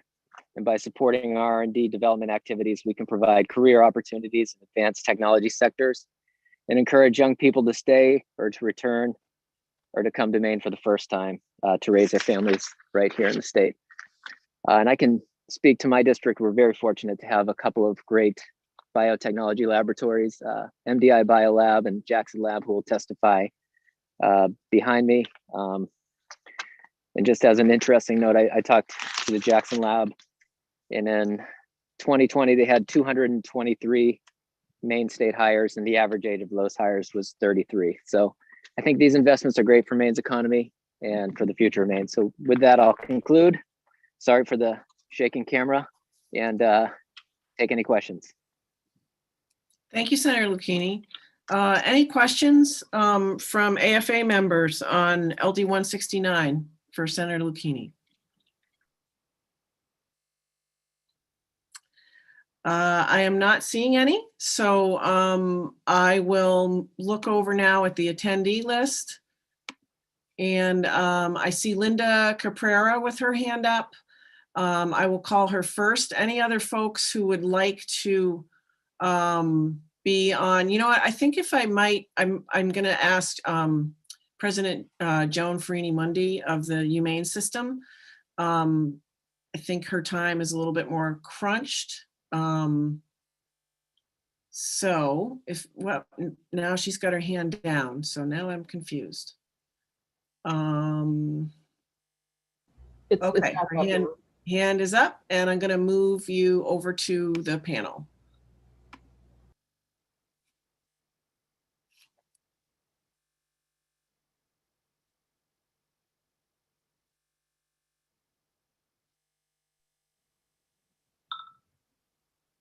Good afternoon and welcome. Good afternoon. Thank you. Good afternoon, Senator Breen, Representative Peirce, and distinguished members of the Joint Standing Committee on Appropriations and Financial Affairs. I'm Joan Farini-Mundy. In addition to serving as president of the state's only public research university, the University of Maine, I also serve as the president of our coastal campus, the University of Maine at Machias. And since I last spoke with you, I've assumed a new role as Vice Chancellor for Research and Innovation with the University of Maine system in addition. So I'm here today to speak in strong support of public investments in research, development, and commercialization, RD&C, that directly support economic growth like those proposed by LD 169. I'm actually joining you from Machias, where we'll soon begin a meeting with students to speak with the Chancellor with me. So I hope you'll indulge me and allow me to speak very briefly about other bonds before you this week, particularly LD 466 and 1475. You've already heard me speak about how the legislature's past public investment in our universities has been vital in allowing us to be responsive to the rapidly evolving needs of our healthcare, business, and community partners during the pandemic. Now, with doses of vaccine and historic amounts of federal funding coming to Maine, we have a once-in-a-generation opportunity to shape the state's future and its place in the world. Thanks to the thoughtful and dedicated work of economic experts and industry leaders, we have a ready roadmap to recovery and long-term growth so that we can act with the urgency that this moment demands for us in Maine. And those recommendations couldn't be more clear about this being the time for bold investments in talent development and innovation-focused research that leverages key state sectors of strength and global opportunity. That's because talent and innovation are the way to meaningfully grow wages, increase the value-added contribution per job, and attract people to our contracting workforce and challenged rural communities, while preserving the abundant natural resources needed to sustain a healthy economy, environment, and population. In fact, according to the US Chamber of Commerce, 50% of our nation's GDP growth can be attributed to investments in innovation. For too long, Maine has underinvested in what the Measures of Growth report calls the ultimate driver of most economic growth, and that would be research and development for innovation. The state's investment in university RD&C through the Maine Economic Improvement Fund, MEIF, has been returned at a rate of more than 5-to-1 last year, and it's enabled UMaine to directly support 300 large, small, and startup businesses. Yet MEIF has remained flat funded since fiscal year 16. We've already heard about our R&D spending being down a third from where it was prior to the Great Recession, and currently ranking in the bottom 5 of all US states. Just 0.8% of our GDP goes toward R&D in Maine, while the New England average is 4.4%. UMaine has shown the potential that R&D&C holds for Maine's future. We've charted the way for ongoing resurgence of Maine's heritage farming, fishing, and forestry industries, while fostering the formation of promising new ones, like additive manufacturing and clean energy from wind and biofuels. Our work has attracted jobs and considerable investment to Maine, and has helped to establish the state as a global player, including in green engineering and materials development. These success stories, which are not yet fully written, are why the 10-year plan completed prior to the pandemic and the recovery plan to build a bridge beyond it both call for increasing investment in public university research and innovation, especially in the key sectors for which there is a Maine-based supply chain. University research, development, and innovation is where talent development and innovation come together. At the center of all of these activities with Maine industry are, of course, our fantastic students. Hands-on, real-world research learning experiences keep students highly engaged, so they're more likely to graduate and follow pathways to careers in Maine, including at companies that they begin themselves, for which their knowledge, problem-solving, and entrepreneurial skills will bring higher wages. As you consider targeted investments in workforce education and training that increase both wages and social mobility, I want to share with you that a recent study shows that the median income of working age Black Bear alumni is more than double the state's overall median income, and they pay 26% more state and local taxes. So supporting R&D in a way that engages students in our public universities is a great benefit for all.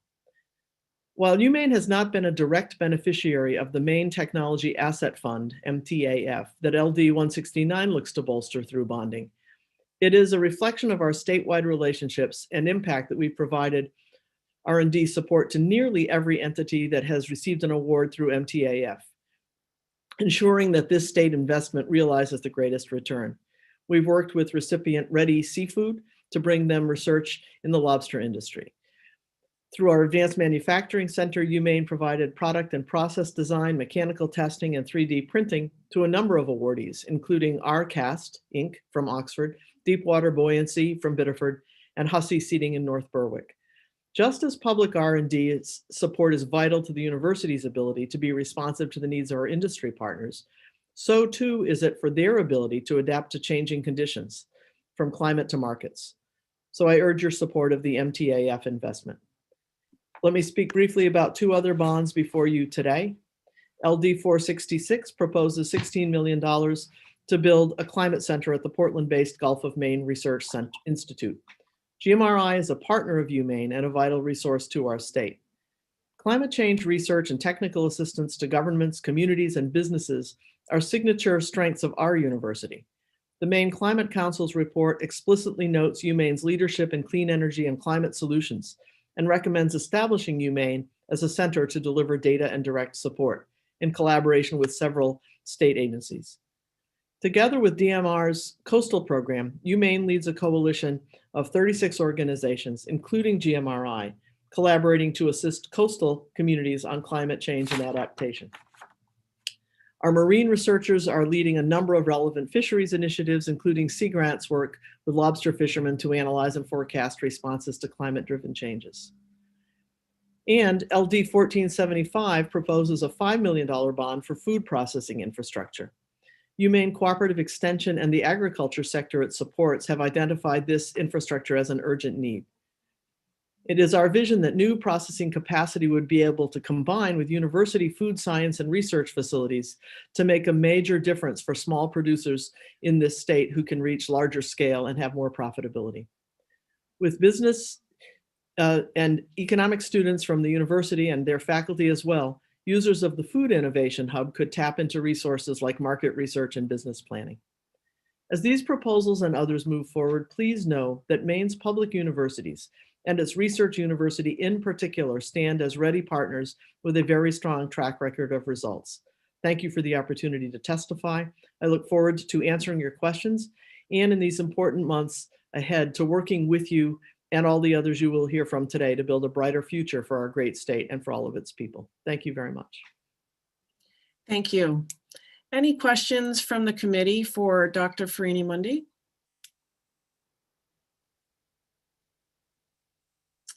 Not seeing any, so we'll let you get back to those students in Machias, and thank you for coming. Thank you very much.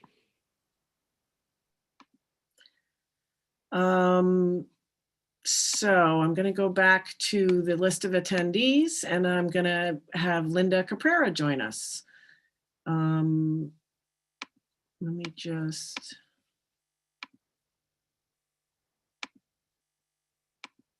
There we go.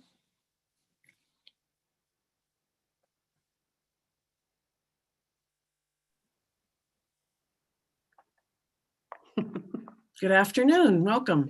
Good afternoon, Senator Breen, Representative Peirce, and members of the committee. My name is Linda Caprera. I am a resident of Winthrop, and I represent the Maine State Chamber of Commerce. And we are testifying in strong support of LD 169. And we want to thank Senator Lucchini for sponsoring the bill. In this high-tech digital age of intense global competition, it's absolutely critical that Maine companies have the tools they need to invest in innovation to grow our economy. The strength of our economy depends on it.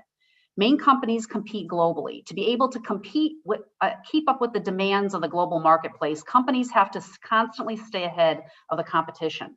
That means investing in R&D to improve existing products and services, and to discover and develop new products to bring to market is really important.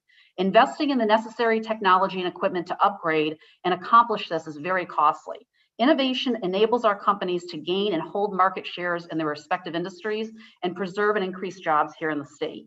The importance of R&D and innovation is outlined in Maine's strategic plan, which identifies key areas of growth throughout the state. The plan also identifies several key strategies that promote innovation that includes R&D.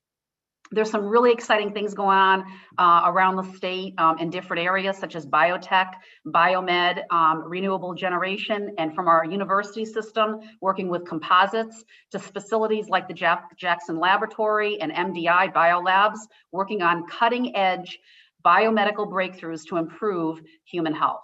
Investments in these areas provide huge opportunities for growth.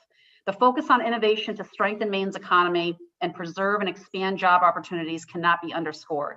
To conclude, we can't lose sight of the importance of R&D in keeping Maine businesses and our workers competitive globally. We urge you to vote yes on LD 169, and I'd be happy to answer any questions. Thank you, Ms. Cabrera. Any questions for Ms. Cabrera? Not seeing any. Thank you very much for being with us. Thank you. I'm going to bring in Ms. Bowers.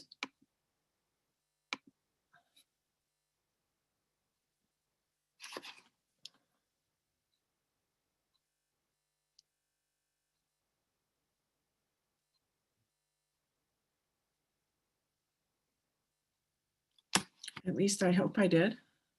Nope, looks like I didn't do it yet.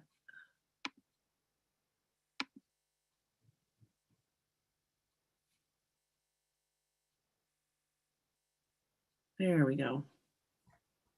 Welcome. Thank you so much. I appreciate it. Senator Breen, Representative Peirce, My name is, members of the committee, my name is Jerry Bowers. I'm the Director of Development and Public Affairs for the MDI Biological Laboratory.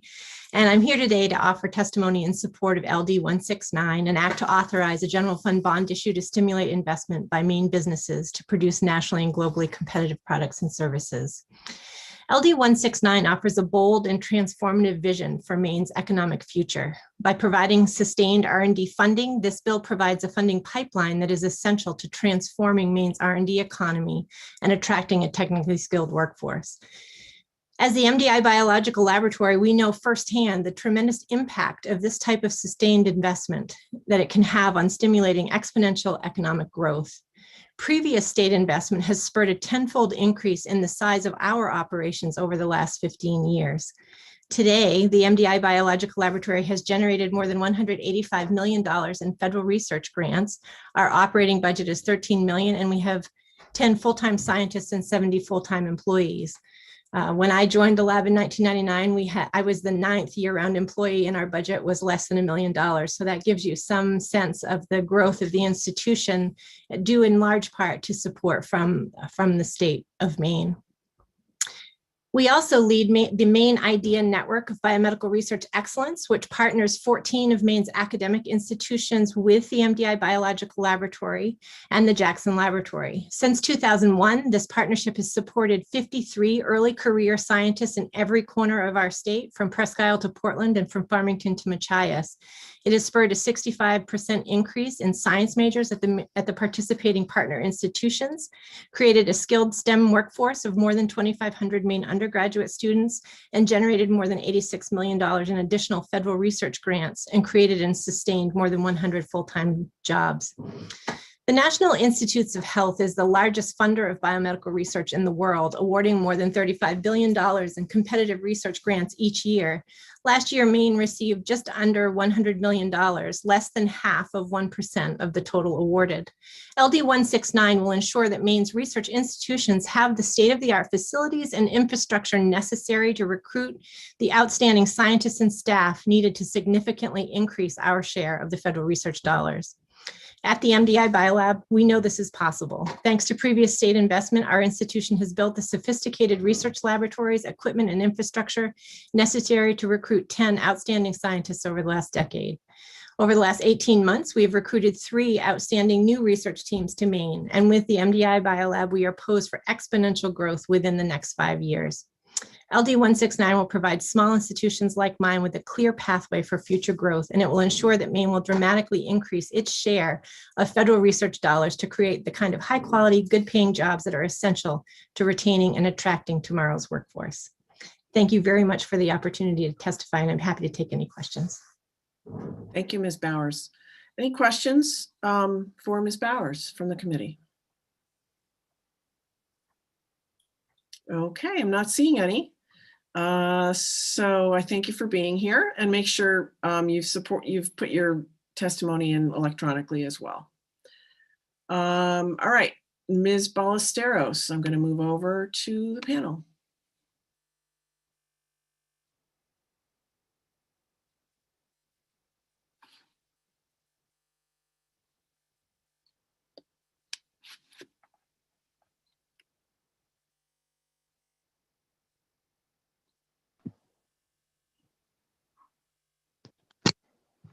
Good afternoon. I see your square, but I don't see your face yet. Hi there. I'm trying to get there. All right, great. It's more complicated than one might think. I understand completely. Let's see. There we go. I'm here. How are you all? Good. Nice to see you. Thanks Nice for joining. to see you. Thank you for this opportunity. Senator Breen, Representative Peirce, and members of the Committee on Appropriations and Financial Affairs. I'm Luann Ballesteros. I'm Vice President of External and Government Affairs for the Jackson Laboratory, and I'm joining today's hearing to speak in favor of LD 169. I want to thank Senator Lucchini for putting this important measure in place. I think it's completely in line with the Governor's Economic Recovery Committee, the Department of Economic and Community Development's 10-year economic strategy, and also with the findings of the Maine Development Foundation's measures of growth. lots of folks who've gone ahead of me have brought many of the points forward that I think are critical to everyone in Maine, in the 7 sectors that are most impacted by this kind of capital investment in the state. So rather than going through that and reiterating, I just want to call the committee's attention to my testimony and to some very specific data that illustrates how much of an impact that investment by the Maine Technology Institute, Maine Technology Asset Fund has had on the Jackson Laboratory. I think if you go to, it's the second page of my testimony, you can see that over the past, since 2014 through 2019, the Jackson Laboratory has been awarded 3 different grants from the Maine Technology Asset Fund. 2 of those were instrumental in getting our Ellsworth facility up and running, and the other helped us create the Center for Biometric Analysis, which is on our Bar Harbor campus. The first grant that went to Ellsworth was really to support a pilot project. It was necessary for the growth of the Jackson Laboratory's production facility to move some of the production off campus and really to stay ahead of the international curve on most production. We needed to change the way we're doing production and to increase the amount of automation that is available there. One of the issues for us for the previous 7, 8, 9 years had been being able to hire enough folks to work at our facility in Bar Harbor. So one of the advantages of moving to Ellsworth was being able to hire closer to some of the population centers, and we've done that. But the very first grant that came from the Maine Technology Asset Fund was for $1.7 million. And then in 2016, we received a second grant to move forward that pilot project from the EDA, which was 1.8. Then in 2018, part of the $50 million that was awarded or deposited basically into the Maine Technology Asset Fund, JAX competed for some of those monies and was awarded $12.5 million by the Maine Technology Asset Fund, which really established much of the facility that's currently in Ellsworth. That money to date, JAX has matched with $163 million of our own funds. The investments there in Ellsworth have enabled us to hire, and this is a net hiring number of 300 new employees. On average, JAX hires year over year 250 to 300 employees, but this is an actual net new number. So of those new employees that were hired, 15% of them moved to Maine from another state. Senator Lucchini mentioned that the average age of those new hires is 33. And I will tell you, one of the biggest problems we have in Bar Harbor is childcare, and particularly childcare for infants. So we're actually importing from other locations around the country just exactly the kinds of, the demographic that we keep hearing that we need in the state. But those new employees, among other JAX employees, live in 93 different zip codes. So we draw employees from around the state and from 13 different counties. And the average new hire salary in annual pay and benefits for those employees is $61,000. So if you continue down through my written testimony and you're able to see some of the graphics, I think really the best way to illustrate the importance of the infrastructure investments made on the Jackson Laboratory in both Bar Harbor and Ellsworth is to look at the rates of growth. Jerry mentioned this as well for MDIBL, but from 2014 to 2019, if you use the most basic economic metrics, so production, jobs, and payroll, you can see that the Jackson Laboratory's revenue increased 35%. Pay and benefits increased 40%, and our jobs increased 19%. And then in terms of the rates of growth, our revenue grew 80% faster than Maine's gross state product. Our employment grew 273% faster than Maine's employment total, and our payroll grew 76% faster than Maine's total. So, these are very real measures. We can easily quantify. They're shared in financial data that the Jackson Laboratory publishes. But with respect to external monies coming into JAX, of our nearly $500 million annual operating budget for this coming year, almost all of that money comes from outside the state. It either comes from the NIH, which, if you look at the graphic, $286 million came to JAX between 2014 and 2019. Jerry mentioned, the total amount that came into the state. More than half of that comes just to JAX. But like a lot of times, folks will talk about the Jackson Laboratory as an entity that doesn't do commercialization. And I want to point out just what we've done during COVID, which really illustrates the value of the laboratory in terms of a production center, an exporter of a valuable product, and an organization where investment in infrastructure really helps advance our commercialization. So the Jackson Laboratory in March began an effort to produce basically what we call the ACE2 transgenic mouse model, which the NIH has agreed is the best transgenic mouse model for coronavirus research. Since we got that production up and going, we've also developed a dozen new mouse models that are improved models over even the K18 HACE. And we're now producing those models and selling them around the world, basically, to 195 nonprofit research organizations, 28 for-profits, which includes biotechs, contract research organizations, and those mice are being distributed to 24 different countries. And we were able to do that over the course of a matter of months. In addition to the production and distribution of research models, I just want to, sorry to interrupt, I just want to ask you to wrap up if possible. Sure, Thanks. I'm heading there now. Thank you. We also have actively participated in partnership with the CDC to do sequencing of the COVID positive specimens from Maine.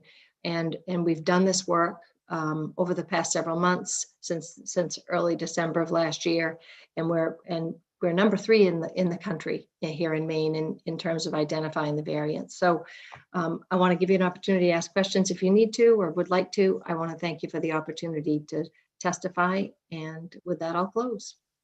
Thank you very, very much. And thank you for everything Jackson Lab has contributed to Maine's You're welcome, Senator. Crisis management. So are there any questions for Ms. Ballesteros from Jackson Labs? I just want to clarify, if this bond were to happen and this money were available, it remains a competitive process. Is that correct? Absolutely. And a competitive process that requires at least a 1-to-1 match. So there's no guarantee that anyone applying will be awarded monies. Thank you. All right. I think no more, I don't see any other questions from the committee. So thank you again for being here and for joining us. Thank you. Is there anyone else who is here to speak on LD 169? I'm not seeing anybody. Anyone against? Neither for nor against? Last call for testimony on LD 169. Okay, I will close the public hearing on LD 169. And we are going to move on to our next bond bill. That is going to be LD 181. I believe Representative Sylvester is the bill sponsor. Trying to see if he is here.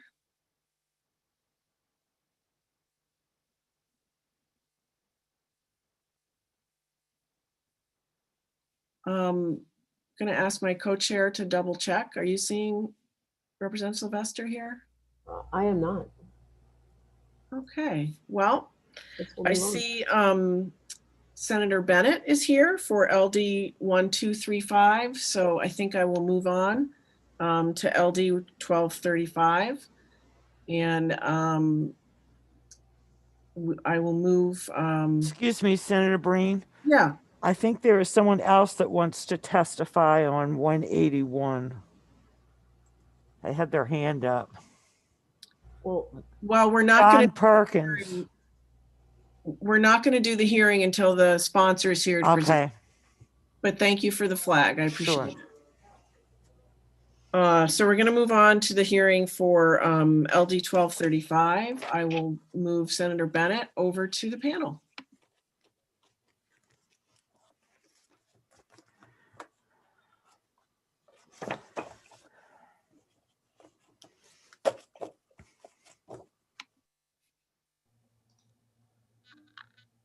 Welcome, Hello. Senator Bennett. Hi there. Thank you very much and good afternoon. Senator Breen, Representative Paris, and esteemed members of the Joint Standing Committee on Appropriations and Financial Affairs. My name is Rick Bennett. I live in Oxford and I have the honor of representing the beautiful foothills and lakes region of Western Maine in the Senate. I am pleased to introduce LD 1235, an act to authorize a general fund bond issue to connect Maine with a world-class internet infrastructure. Quite wordy. I am honored that this bill is co-sponsored by my fellow co-chairs of the legislature's Broadband Caucus, Representative Seth Berry, Senator Chloe Maxman, and Representative Tom Schofield. It is supported widely across the membership of the Broadband Caucus, as well as by the Maine Broadband Coalition. Highly reliable, consistent, high-speed internet is sadly only a dream to many rural Mainers. These Mainers include small business people trying to reach customers, students struggling to learn remotely, patients pursuing the best healthcare options, and older people trying to keep in touch with family during the pandemic. They are the people we were all elected to serve. This bill aims to make the dream of digital connectedness come true, finally, over the next 5 years. It calls for a $100 million bond that would leverage federal funding and private sector contributions to help build the infrastructure that would expand broadband internet to 98% of households in Maine. This funding will couple with the $128 million in broadband infrastructure funding coming to our state as part of the American Rescue Plan Act recently enacted in Washington. It will make a substantial down payment on the estimated $600 million that our Maine broadband plan predicts is required to accomplish the task of connecting Maine completely. There is much more funding in the offing, with already appropriated billions to the USDA and the Federal Communications Commission, along with a potential infrastructure bill being debated in Congress. Investing all these funds smartly and swiftly and in the best interests of Maine people will require strategic focus and professional competency. I've introduced a companion measure, LD 1484, to create a more muscular Connect Maine Authority. That bill will be heard soon before the Energy, Utility, and Technology Committee. There are a few important details in this bill before you that I want to highlight. First, grant and loan funding provided through this bond must target high-quality infrastructure in order to get the best return on investment over the next 20 years. The infrastructure must be affordable, reliable, secure, fast, and enduring. It must provide symmetrical speed broadband expandable to gigabit speeds. Bond-funded backbone and middle mile infrastructure must provide open access that allows for competition between service providers and choice for consumers. And it must provide for neutral networks, prohibiting the blocking of websites and charging extra for not slowing down content. Obviously, during this pandemic, we've learned much and we've lost much. We've learned, again, our need to see, talk, and have long, intimate conversations with our loved ones. This has been especially poignant for isolated people who haven't been hugged in a long time. We've learned again that the ability of someone with mobility issues, getting along in years, and who lives in a rural area, to look in the eye of a top doctor is tremendously liberating, hopeful, and enlivening. Widespread high-speed internet We'll help stanch the brain drain of young professionals leaving the state for jobs and help people in Maine build futures here. We all know stories of our kids and grandkids being kicked out of their offices in New York and Boston and told to work remotely.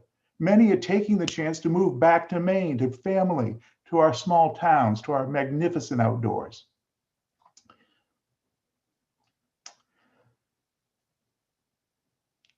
Pardon me. The truth is, nobody under the age of 40 will consider moving to a community without high-speed, reliable internet. The very survival of many towns across our state is at stake with the decisions we make.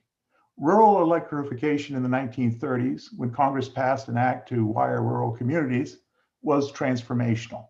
Electricity was then common in urban areas, but largely unavailable in rural places.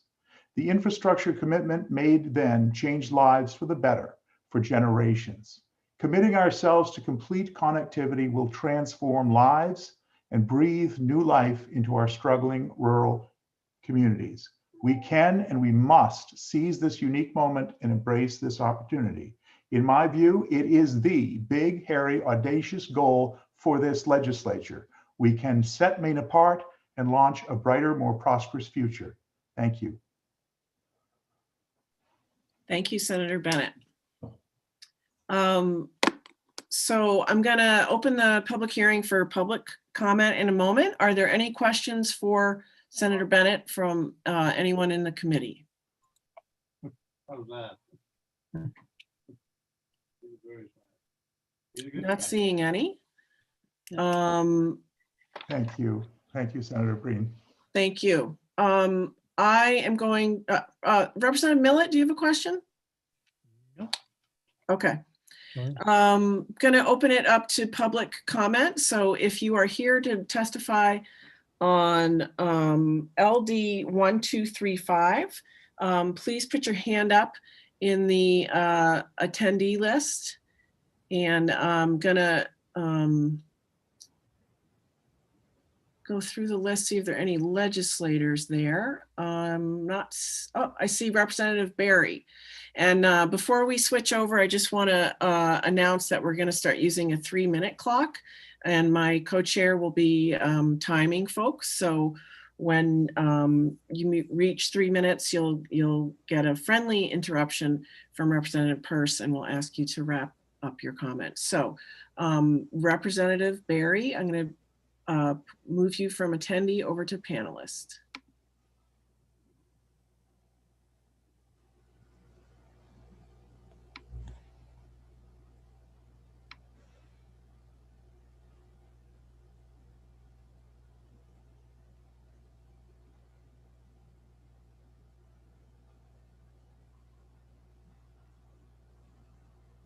There he is. Welcome. Great. Thank you very much, Senator Breen, Representative Peirce, members of the Appropriations Committee. It's great to be with you all today. I am, as you know, Representative Seth Berry. I represent House District 55, which is Bowdoin, Bowdoinham, most of Richmond, and beautiful Swan Island on the Kennebec. I also come to you as the House Chair of the Joint Standing Committee on Energy, Utilities, and Technology, and one of the co-chairs, one of the 4 co-chairs already mentioned of the Legislative Broadband Caucus. I will be giving to you shortly a list of signatories to a letter in strong support of this proposal from members of our caucus, members of the legislature. That's one item that I look forward to delivering, and it's really intended to convey our strong bipartisan support for moving Maine into the future. There are places in the country and a handful of places in Maine that have managed to take it on themselves to do this, but it really won't happen without a strong push from the state and from the legislature. We have for some time had a goal of making an investment of roughly $600 million from the state with federal, private, and community match to wire the entire state and to get us to the point where we can truly deliver healthcare and education and economic benefits statewide and make it affordable so that folks of all means and all backgrounds can access what the internet has to offer. We aren't there yet. Obviously, we made a down payment 2 years ago with a $15 million bond. I think that was a great start. Certainly, the federal government has done its part, and it's now our opportunity with this LD to do our part. The Maine Development Foundation, the Maine Chamber of Commerce have long endorsed a $100 million per year goal for the state. This would only go halfway there because this would be our 2-year effort. But I think it is right-sized for this moment. It is right-sized for Maine at this time. And by adopting the specific language of this bill, which is really an improvement on my otherwise very similar proposal 2 years ago, LD 295, we can really refine the deployment of broadband. I like what Senator Bennett has done. He comes to us from a background of significant knowledge and experience in this area. And it really shows in the language that he's put into this LD. There are some great proposals as well that are before my committee, but those are really about giving shape and structure to these investments. They're not the investments themselves.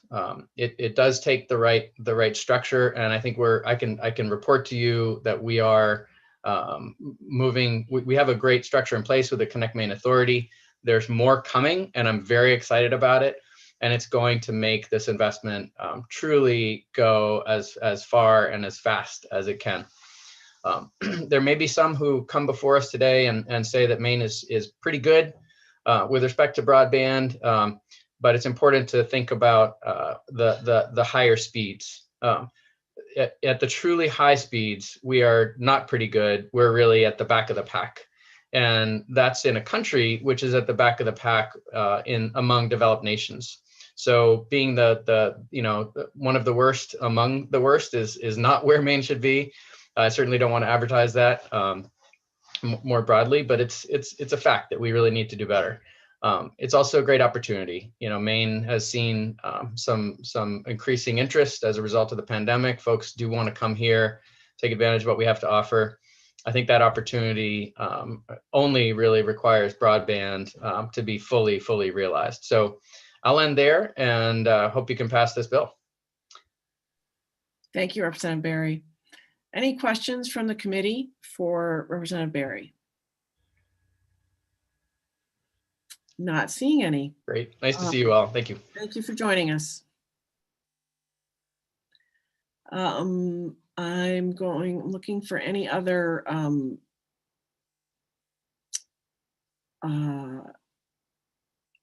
legislators. I'm not seeing any. So I'm going to go to Josh Garrettson. I will move you over into the panelists.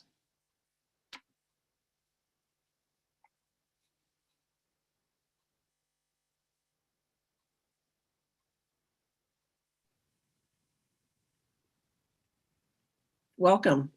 Thank you.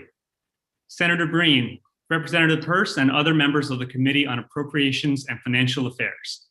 My name is Josh Garrettson, and I'm a selectman in Lincolnville. Our town is a member of the Mid-Coast Internet Coalition, a group of 8 municipalities and counting in the Mid-Coast that is working on forming a regional internet utility that would build an open access fiber network in our community. I am not speaking on behalf of any individual town, but for the broader coalition which supports our guiding principles. These guiding principles include building fiber to the premises for every home and business within the geographic region of the utility, establishing an open access, community-owned network, and guaranteeing speeds of at least 100 over 100 for everyone, with symmetrical 1 gig as an option. No one will be left behind. With an open access network, multiple internet service providers can offer services to residents, driving up competition and driving down prices. I'm here today to speak in support of LD 1235. We desperately need more funding to build open access networks across Maine, not closed ones controlled by single ISPs. $100 million will go a long way to expanding open access networks. However, It is imperative that the last mile infrastructure be required to be open access in this proposed legislation. It is currently written as bond-funded last mile infrastructure may be open access at the discretion of the applicant. We strongly believe that this needs to change to mandate open access for last mile infrastructure. A network cannot be truly open access if the last mile infrastructure is tied to one ISP. All of the fiber, from the main roads to every home and business, must be open access to ensure a competitive market of ISPs that will give Maine residents a choice of internet service providers and lower prices. Thank you for your time, and I'm happy to answer any questions you may have. Thank you. Are there any questions from the committee for Mr. Garrettson? Okay. Thank you for being with us. Thank you. I'm going to go now to Eric Venturini and move him over to the panel.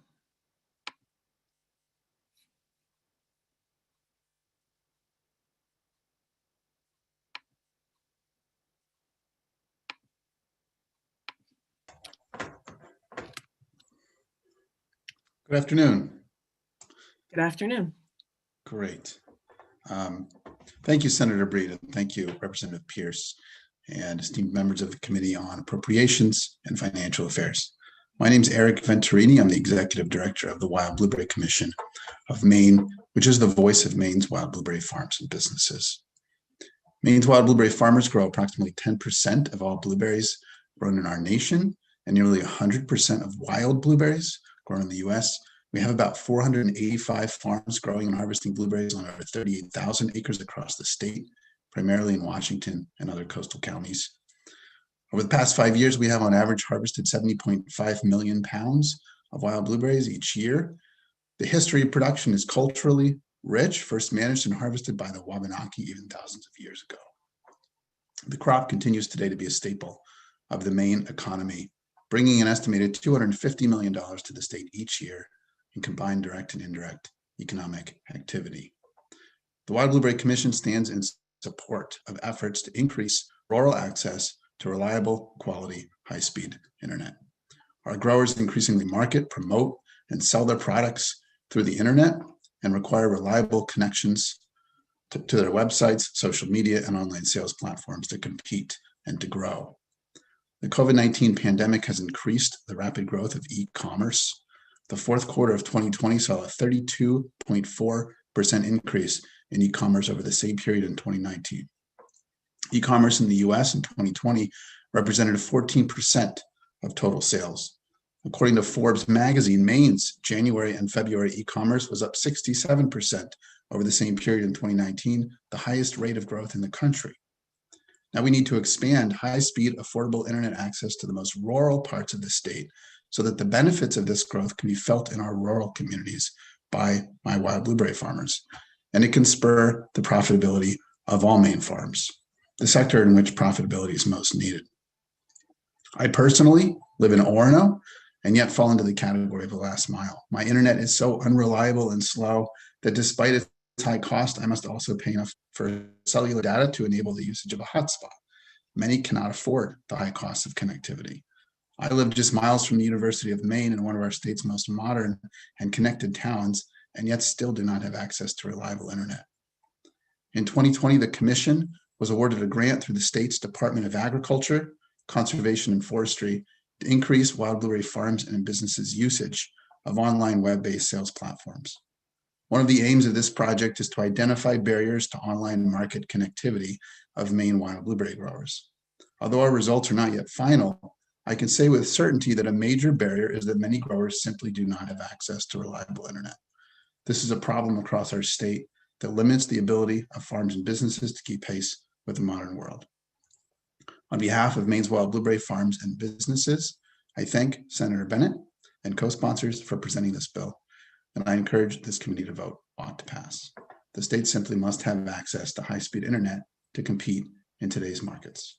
Thanks for your time, and I'd be happy to answer any questions that you might have. Thank you, Mr. Venturini. Any questions from anyone on the committee for Mr. Venturini? Not seeing any. So thank you so much for joining us. Thank you. We have a member of the public who's joining us by phone. Her name is Rena Heath. So I'm going to see if she can, well, I might need help. She's joining us by phone. So her testimony will be audio only. Ms. Heath, can you hear me? I can.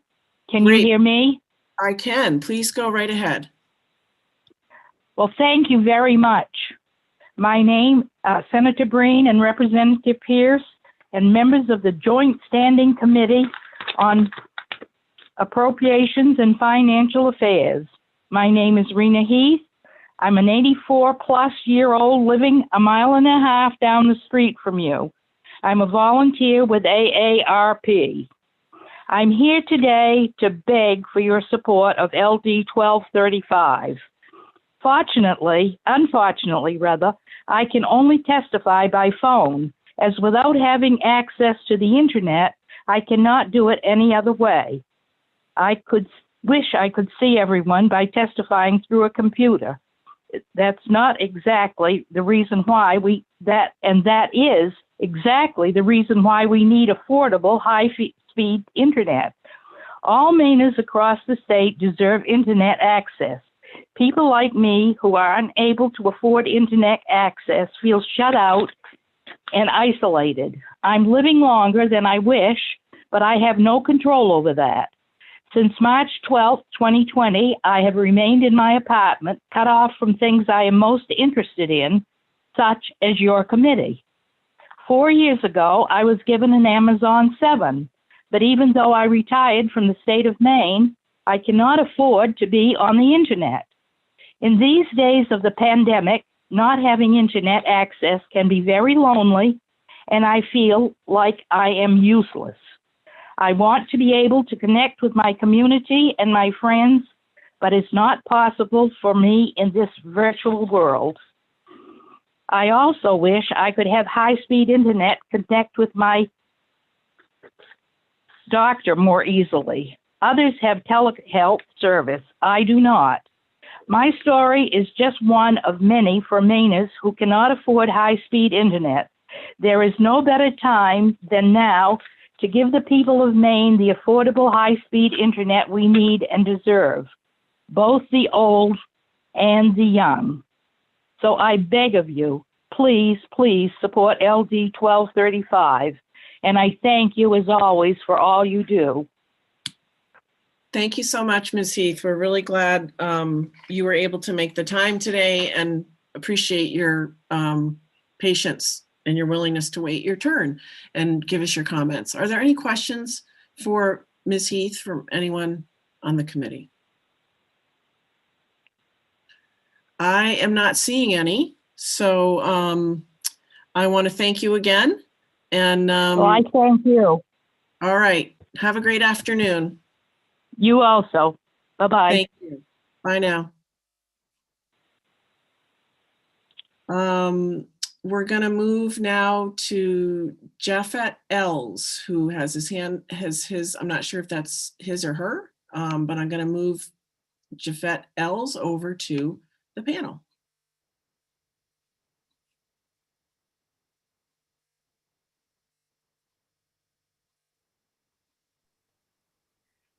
Welcome. Good afternoon. Thank you. It's Jafet. Good afternoon, Senator Breen, Representative Pierce, and honorable members of the Committee on Appropriations and Financial Affairs. My name is Jafet Els. I am the Advocacy and Outreach Director for AARP here in Maine. As you probably know, AARP is the nation's largest nonprofit, nonpartisan organization dedicated to empowering Americans 50 and older to choose how they live as they age. We have membership of almost 38 million nationwide, and on behalf of over 200,000 AARP members here in Maine, I would like to thank you for this opportunity to submit testimony in support of LD 1235, which concerns broadband expansion in the great state of Maine. We believe that LD 1235 comes at just the right moment. After more than a year of virtual meetings, high-speed internet continues to be a necessity now more than ever. This opportunity is a once in a generation moment to bring Maine's broadband infrastructure up to speed. This measure will show our state's willingness to truly invest in itself or stand on the sidelines to let others do the heavy lifting. Affordable and reliable internet service helps older adults age in place productively and safely with access to telemedicine, civic engagement, their friends and family, entertainment, online learning opportunities, and other online applications that provide social interaction and help with health challenges. Family caregivers benefit from broadband access, as well as grandchildren who need it for school, who are staying with or visiting their grandparents. It also enables people to work from home and avoid a commute or operate a home-based business. A good broadband connection can decrease loneliness and depression, increase opportunities for furthering education, and allow services such as free caption telephone services for the hard of hearing and some life alert programs. AARP Maine is proud to work with 69 municipalities in Maine who have joined our age-friendly network. Broadband is one issue that continually comes up in discussions with local leaders and Maine residents in these communities. This measure will be a crucial part of a much needed funding effort, one that cannot be successful in piecemeal or partial fashion. Indeed, a critical insight survey of Mainers from 2019 showed that 8 out of 10 voters in Maine support state initiatives to expand high-speed internet service to unserved areas around the state. And we know that 3 of 4 surveyed voters support partnerships between governments and others to expand high-speed internet in Maine. And finally, 8 out of 10 voters believe that elected officials in Maine should ensure that high-speed internet is available to underserved areas across the state. A proud member of the Maine Broadband Coalition, AARP believes that affordable and reliable internet service can help older adults age in place productively and safely. By supporting LD 1235, Maine has the opportunity to increase access to broadband in homes and small businesses across the state. More importantly, we think it demonstrates Maine's willingness to truly invest in its own future and show that we have a stake in our own modern infrastructure. The pandemic has certainly revealed the massive need to get Maine connected. We urge you to support LD 1235 and help pave the way for an affordable, accessible, high-speed internet future. Thank you for your consideration, and I welcome any questions from the committee. Thank you, Mr. Els, and thank you for correcting your name for me. I appreciate it. Are there any questions for Mr. Els from the committee? I'm not seeing any, so thank you again for joining us. Thank you. I'm going to welcome Ellen Griswold over from attendee to panelist.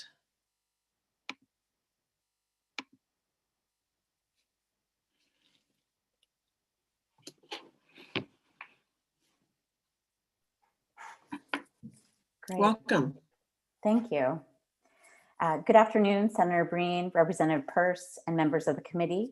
My name is Ellen Stern Griswold, and I am the Policy and Research Director at Maine Farmland Trust and a member of the Advisory Committee of the Maine Broadband Coalition.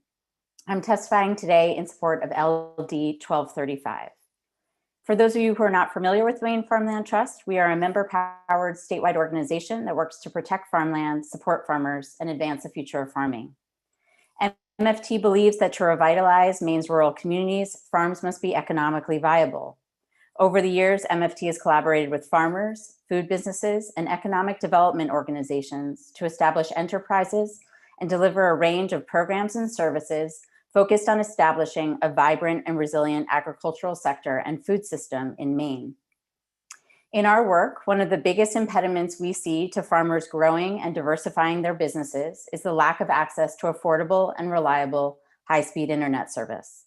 This lack of access can diminish sales, cause delays in obtaining needed supplies, produce difficulties with billing and crop management, prevent access to needed research, and result in lost market opportunities. In addition, the lack of access could limit farmers' ability in the future to take advantage of new technological advances related to precision agriculture, storage mechanization, and diagnostic tools that may become essential for remaining competitive in national and global food and agricultural markets. The coronavirus pandemic has only highlighted the critical importance of high-speed internet for Maine farm businesses, and this need will only increase in the future, not only to support farm businesses, but to provide farm families with access to important educational and communication resources. LD 1235 would provide funding for grants and loans to advance Connect Maine's community planning model to build out affordable and reliable high-speed internet infrastructure that will greatly benefit families and businesses across the state, including farm businesses and families. LD 1235 would allow the state to leverage federal, private, and local funding, thereby multiplying the impact of this smart investment. Although we were pleased to see provisions in the Federal American Rescue Plan dedicated to the expansion of broadband, we also understand that more funding will be needed to cover the roughly $600 million cost to fully build out the system. LD 1235 would also ensure more local control over broadband development so that resources are available for all communities looking to increase access to high-speed internet service. Now is the time to take advantage of historically low interest rates and pass a broadband bond, as other states like Vermont have recently done. Agriculture is a key component of Maine's economy, contributing over $3.6 billion in economic impact and supporting over 27,000 jobs statewide. But agriculture could play an even greater role in Maine's economy if farmers were provided with the right tools and support to grow their operations and access new markets. One of these critical tools is the provision of high-speed internet service in communities across the state. For all of these reasons, we hope you will support LD 1235 and help to grow Maine's agricultural and rural economies. I'd be happy to answer any questions that you may have. Thank you very much. Any questions for Ms. Griswold? Not seeing any. So I am going to. Senator Breen? Yes. Oh, sorry. I moved her by accident. I thought she was done. My apologies. We'll bring you back.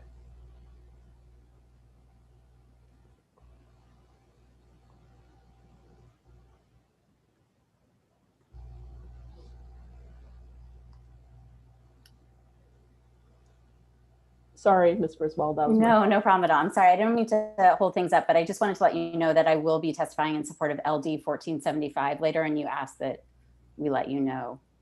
So great. Thank you. Be aware of that. Appreciate it. So we're still on LD 1235, and I'm now going to go over to Amy Winston and move her over to panelist.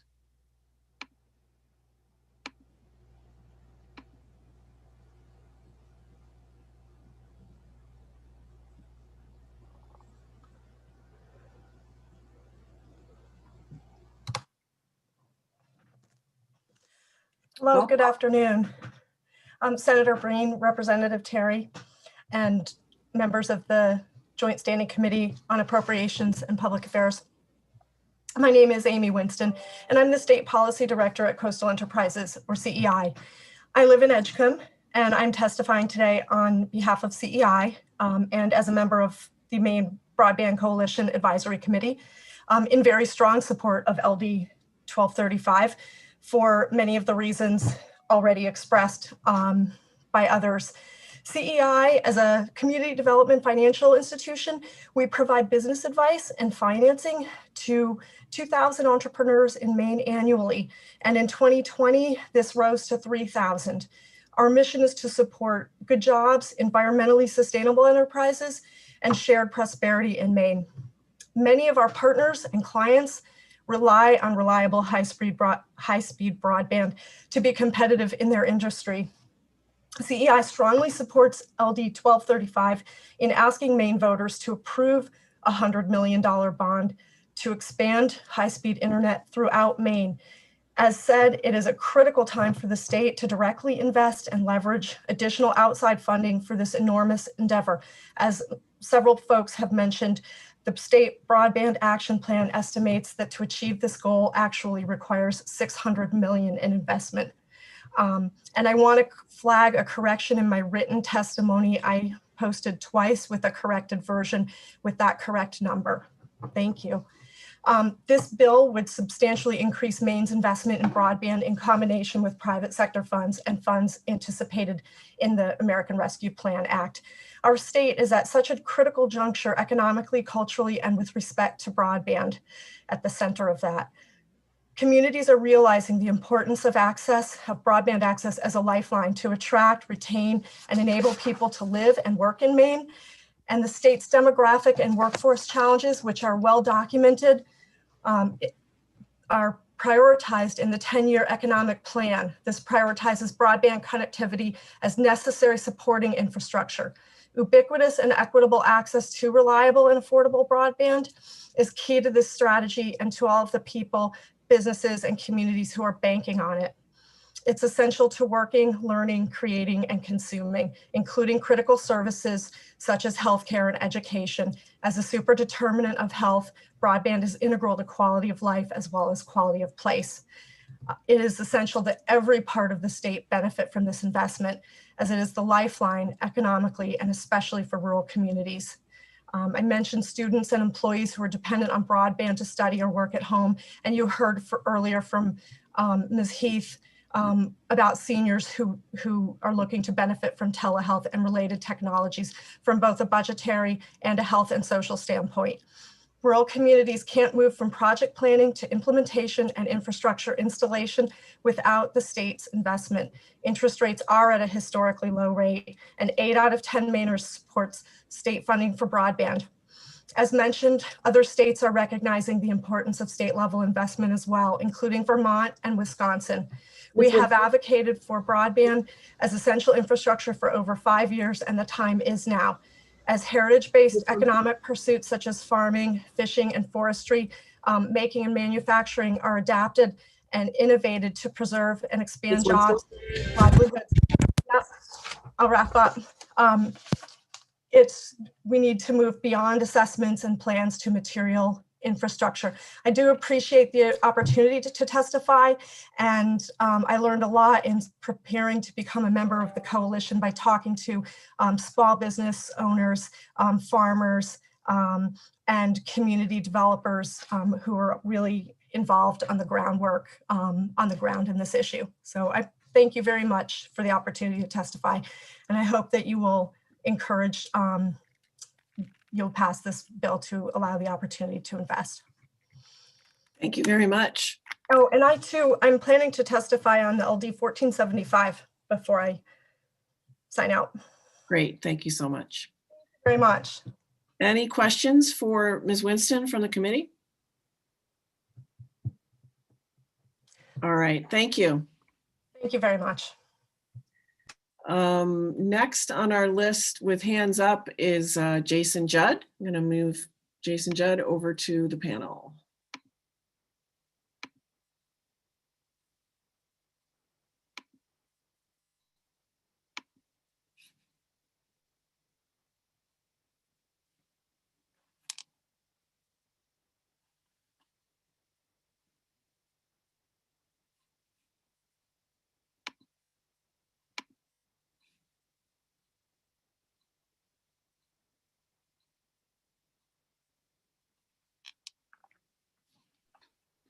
Good afternoon. Good afternoon. Just a friendly reminder of the 3-minute limit, and the floor is yours. Of course, thanks. Senator Breen, Representative Peirce, distinguished members of the Appropriations and Financial Affairs Committee. My name is Jason Judd. I'm the Executive Director of Educate Maine, which is a business-led education advocacy organization, also a member of the Maine Broadband Coalition. So thanks for the opportunity to testify in support of LD 1235. Educate Maine's missions to ensure that Maine people are prepared to succeed in education and career, and that all Maine people reach their highest educational potential. So as a member of the Maine Spark Coalition, we measure this by attainment, the share of adult workers with a post-secondary credential of value and demand by Maine employers. Maine's goal is 60% by 2025. So really I'm here to add a few comments about how the investment of broadband connects to Maine's students. So since the founding of Educate Maine, we've focused on closing opportunity gaps for Maine students. We want all Maine students to thrive regardless of where they live, the income of their families, their race or ethnicity, their gender, or any other status or identity. Maine schools are designed to provide students with robust learning opportunities so that students can thrive throughout our whole educational system and beyond.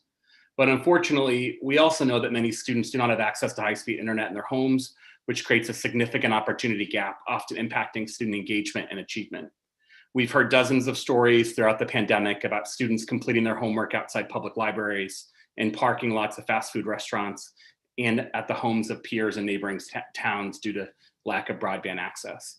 Although many people often focus on the youngest learners, these experiences were shared by adult learners as well, who were trying to complete their degrees and pursue new career goals due to recent job losses. Our communities need high-speed internet during the pandemic and will continue to need it moving forward. So we know the high-speed internet's essential for completing homework, communicating with teachers, monitoring grades. We know we don't want any student missing out on these learning opportunities. And now's the time to certainly invest state resources to expand broadband. We have the ability to help our unserved and underserved students and communities, and we have the opportunity to close this opportunity gap and increase the number of students and adults who can access high quality education. And as you've heard from some of the other speakers, we know the cost is high, about $600 million. We know the federal resources will not fit that entire goal, and we need to use state resources to help address broadband expansion specifically. So just really encourage you to support LD 1235. We see education as essential to the growth of our economy, and high-speed internet being foundational so that our students and our adults can connect to these educational opportunities. So with that, I'm happy to answer any questions. Thank you, Mr. Judd. Any questions from the committee for Mr. Judd? Not seeing any. Thank you for joining us. Thank you. I'm gonna now move over to James Fisher and move Mr. Fisher into the panel.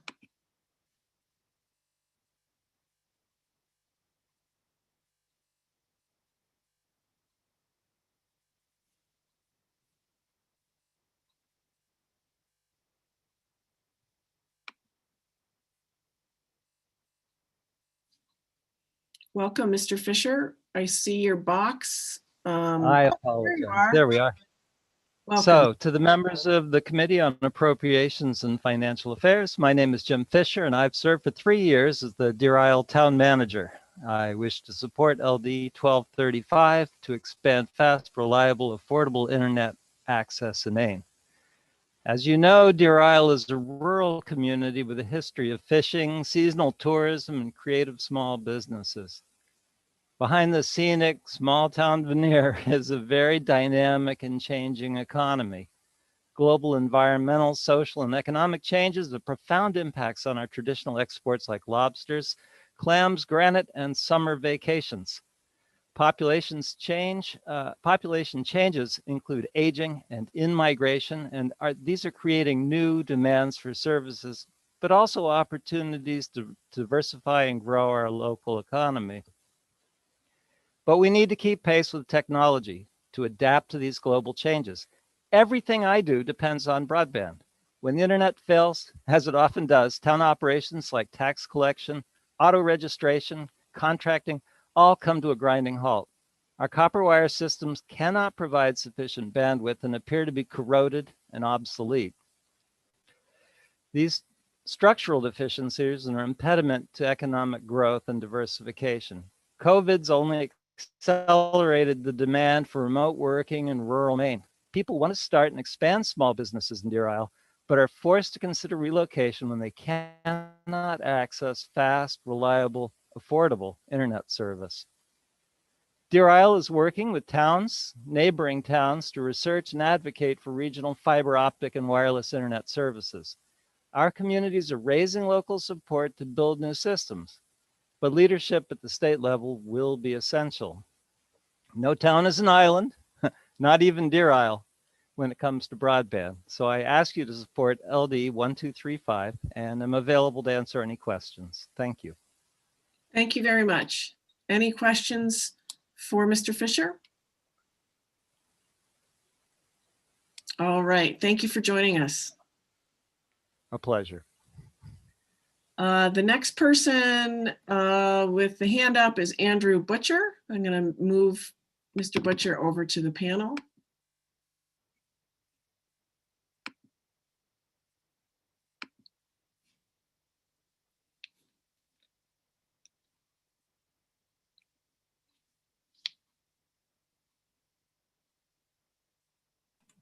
Welcome.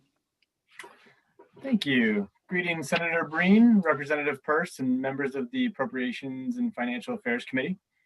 My name is Andrew Butcher, and I'm here on behalf of the Maine Broadband Coalition, your partner in creating solutions for broadband policy and programming in Maine, to testify in support of LD 1235. Maine Broadband Coalition is a statewide network of over 2,200 stakeholders working to advance the policy, resources, and infrastructure necessary to enable affordable, reliable, and future-oriented high-speed internet for all communities. The coalition is guided through a 30-member advisory committee, many of whom you've heard from today, representing a range of geographies, industries, sectors, and issues, as high-speed internet is foundational to Maine's economic, social, and environmental prosperity more than ever. As you know, in July 2020, over 275,000 voters, 75% of the electorate, voted in support of a $15 million bond to upgrade the state's ability to connect all residents. This built from the insight that 8 out of 10 Mainers strongly support public funding for high-speed internet, which you heard Mr. Ells speak to from a 2019 AARP Critical Insights poll. While the $15 million bond was a critical step, it falls well short of the projected $6 million necessary to fully build out Maine's high-speed internet infrastructure to be competitive with almost any other state in the country. As we prepare for an infusion of federal relief funds eligible for broadband, as much as $129 million in Maine, we remain well short of what the Department of Economic and Community Development has projected for the baseline level of investment necessary to remedy Maine's digital divide. Further, the rules and parameters for these federal relief funds remain undefined, as you know, and could end up precluding resources to fit the needs of all communities. State funding allows for more local control. For this reason, Mainers shouldn't rely solely on federal resources and have an obligation to invest in our own future. Other states, such as Vermont, have taken advantage of historically low interest rates and have just passed a $150 million bond. These resources will allow Vermonters to design and develop the models and infrastructure for truly world-class service, very similar to what's proposed in LD 1235. Maine children, small businesses, healthcare providers, students, residents, local governments, farmers, fishermen, employers, all deserve the same opportunity. Affordable, reliable, and resilient high-speed internet is an essential service for Mainers today and into the future. 2021 is not the year to stop investing in high-speed internet. The diversity of businesses, industries, communities, and special interests who've testified today reflects just how badly we need to fund our broadband infrastructure. We can do better, and prioritizing public investment through LD 1235 does just that. Thank you so much for your time and your consideration. I look forward to any questions you might have. Any questions for Mr. Butcher from the committee? Not seeing any, but thank you for your patience and thank you for joining us. Thank you. Next is William Findison. So I'm going to move Mr. Findison, I'm not sure I said that correctly, over to the panel.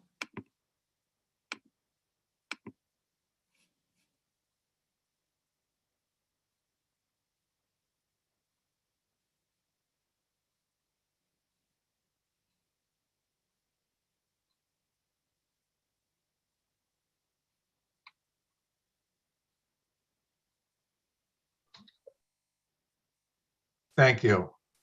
Welcome. Am I Would with you you? like to show us your face or would you prefer to stay on audio? I'm sorry, I thought I was. Let me try. There we Okay. go. Oh, great. Welcome. Good afternoon, Senator Breen, Representative Pierce, and members of the committee. Thank you for the chance to speak in favor of LD 1235. My name is Bill Findyson. I'm a resident of Denmark and a retired owner of 2 manufacturing businesses. But I'm here as a member of the Denmark Community Broadband Committee. Our committee has been active since August 2020, and we're trying to find a solution to the substandard broadband situation in Denmark. We've learned that the solution will not be easy nor inexpensive, as we are one of the many towns that are partially served using today's definition of served. The result of the existing grant guidelines is that the dominant incumbent provider is likely to continue to have a near monopoly and still leave much of the town unserved unless the town independently funds an alternative. So there are a few points I'd like to make in favor of the bill. The funding is crucial for small Maine towns. Without the ability to work from home and where we live, our small towns will shrivel and die. Others before me have made the point that remote work is just critical. Funding is necessary because the business case for a straightforward commercial solution in the small towns can't be made. If the business case was there, we would all have the service that we need. Third, the goals stated in the bill, symmetrical gigabit service, an open access backbone and middle mile infrastructure, will introduce the competition that we need to keep the service affordable. This, I think, is fresh thinking compared to past grant practices. Fourth, so much needs to be done statewide that these funds are going to be necessary even if there is a boatload of federal money coming. So I'd like to thank Senator Bennett for bringing this bill forward, ask the committee to vote ought to pass, and thank all of you for letting me speak. Thank you. Thanks for your patience. Are there any questions for Mr. Findyson? Not seeing any. Thank you for joining us today. Thank you. Next, and I believe last for LD 1235 is Paul Armstrong. If you are here to speak on LD 1235 and you're in the attendee list, please go down to the bottom of your screen and press the raise hand function so I'll be sure to get you. Now I'm seeing Paul Armstrong has taken his hand. No, his hand is back up. Okie doke.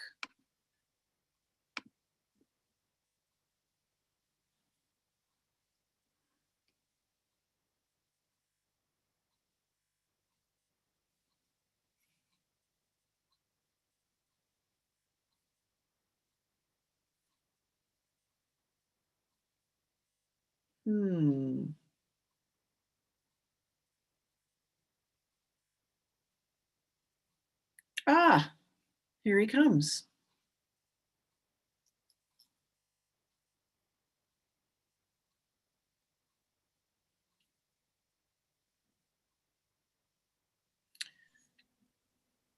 Hello, Mr. Armstrong. Good afternoon. Welcome. I'd like to say good afternoon to all the honorable members of the committee, especially you, Senator Breen and Representative Pierce. My name is Paul Armstrong. I am also a volunteer advocate for AARP Maine. I live in rural Palermo. I thank you for this opportunity to submit testimony in support of LD 1235, which concerns the broadband expansion in our state. I've testified before this committee before on this subject, and I will continue to until reliable, affordable broadband internet is available everywhere in the state. LD 1235 is so very important to Maine. We must follow up on last year's investment. This bill will be a crucial part of a much needed, multifaceted funding effort. After more than a year of this pandemic affecting us, statewide broadband internet is certainly a necessity now more than ever. This bill will prove our state's determination to invest in itself, its children, its small businesses, its citizens, the citizens' mental health, and the future of generations to come. My service in Palermo is horrible. Although I pay the same as anyone else for access to the internet, my service is barely a step up from dial-up. The service is so poor and unreliable here that the communication company I use had to bust 2 phone lines together to keep me online and connected. My neighbor beyond me cannot access it at all. We only have the one choice of an internet provider here, with the exception of possibly going satellite or a hotspot. When I ran my business from my home, it was very difficult to maintain a viable website for it. It made competing with similar small businesses that had better connections very difficult. Uploading, sending, receiving documents was very trying. Prompt communications with clients was difficult. Creating an online presence was nearly impossible. It was definitely not a level playing field. Whereas there are so many small businesses in Maine, an equal and reliable internet connection is more important than ever in today's virtual marketplace. High-speed internet access is necessary to improve the quality of life for the people and the businesses in Maine. I urge the committee to support LD 1235 and the cyber future of Maine, and I thank you for your time. Thank you. Any questions for Mr. Armstrong from the committee? Not seeing any. Thank you so much for your patience and for being here today. My pleasure. Thank you. So this is the last call for any folks on the attendee list who are here to testify on LD 1235. I am not seeing anybody. So I'm going to close the hearing on LD 1235. And now we are going to move on to LD 1475 is next. I just want to make sure our sponsor is here. I do not see the sponsor. Senator Breen. Yes. I thought you were going to do 181, so I've got to call Representative Talbot Ross. We have the sponsor here for 181. All so right. we can do that. We'll go with that, and then I'll call Representative Talbot Ross. Okay, thank you so much, Marianne. Thank you. Representative Sylvester, we will move you over to the panel so you can introduce your bill.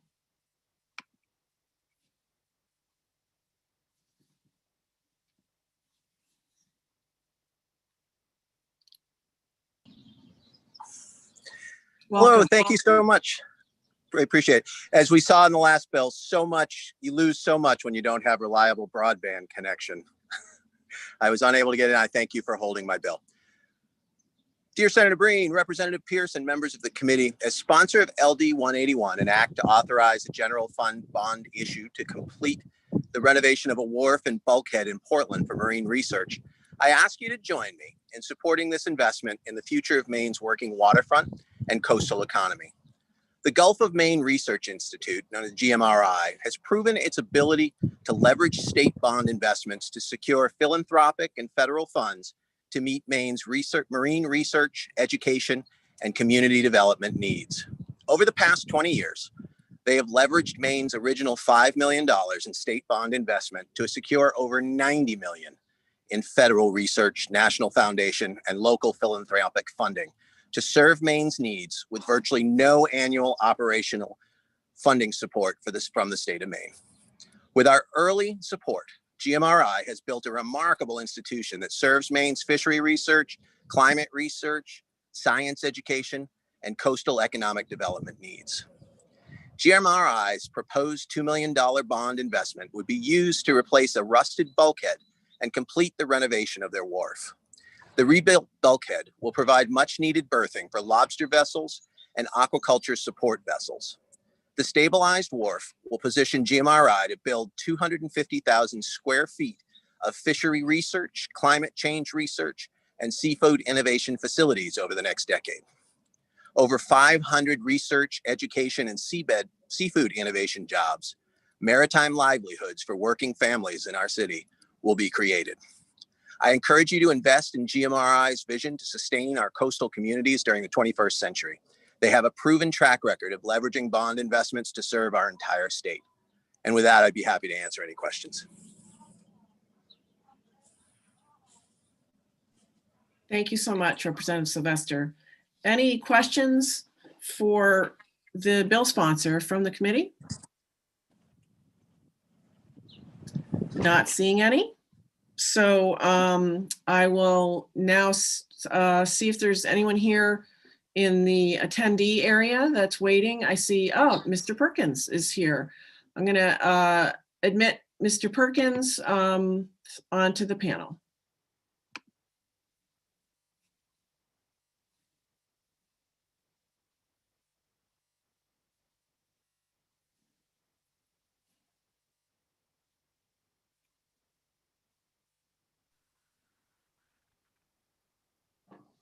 Welcome. Thank you, Senator Breen.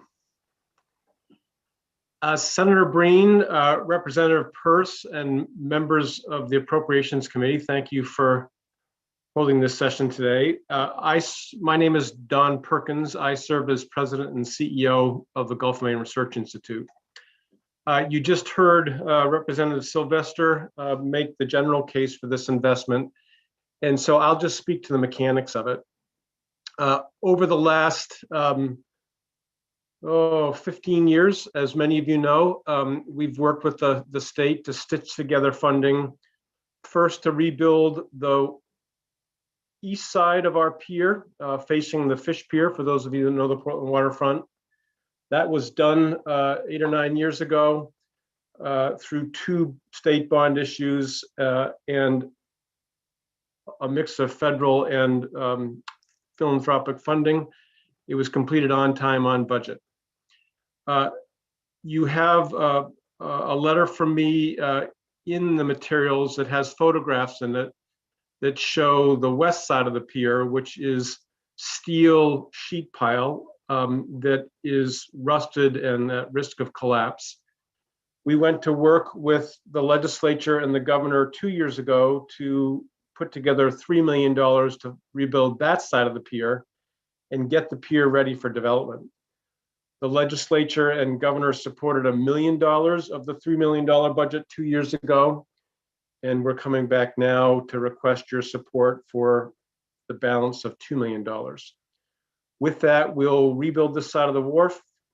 We will make it available for small commercial vessels, lobster vessels, which have desperate need for such space along the waterfront. And this will get the property ready for development. We've not been able to develop the property until now because of the risk of it collapsing. We have the potential, as Representative Sylvester noted, to build about 250,000 square feet on this property. We did the same thing with early support from the legislature to build our lab. This kind of capital funding is very, very hard to find. What we're really good at is using these facilities to go then find federal funding, private funding to build facilities to serve the state of Maine. As many of you know, we see about 9,000 5th and 6th graders in our lab every year from every county in the state. That costs those students and teachers nothing. We support that with philanthropic money that we raise. We do teacher training and teacher support throughout rural Maine. We have assembled a marine research team that does research, strategic climate research. And you'll hear a little later from me on LD 466. We're developing a climate center to serve the state of Maine. So this kind of infrastructure kind of sets the foundation, and allows us to build on it to serve the state in numerous ways. And with that, I will thank you for your attention and be happy to answer any questions. Thank you. Any questions for Mr. Perkins from the committee? Not seeing any at the moment. Thanks for being here. Thank you. Are there any members of the public here to testify on LD 181? I do not see any hands up. So I'll just say last call for folks for LD 181. If you are in the attendee list, please go down and put your hand up, do the raise hand function. And excuse me, I'm not seeing any, so I think I will close the public hearing on LD 181. Now we will go to LD 1475. And our sponsor, Representative Talbot Ross, is here. So I will move Representative Talbot Ross over to the panel.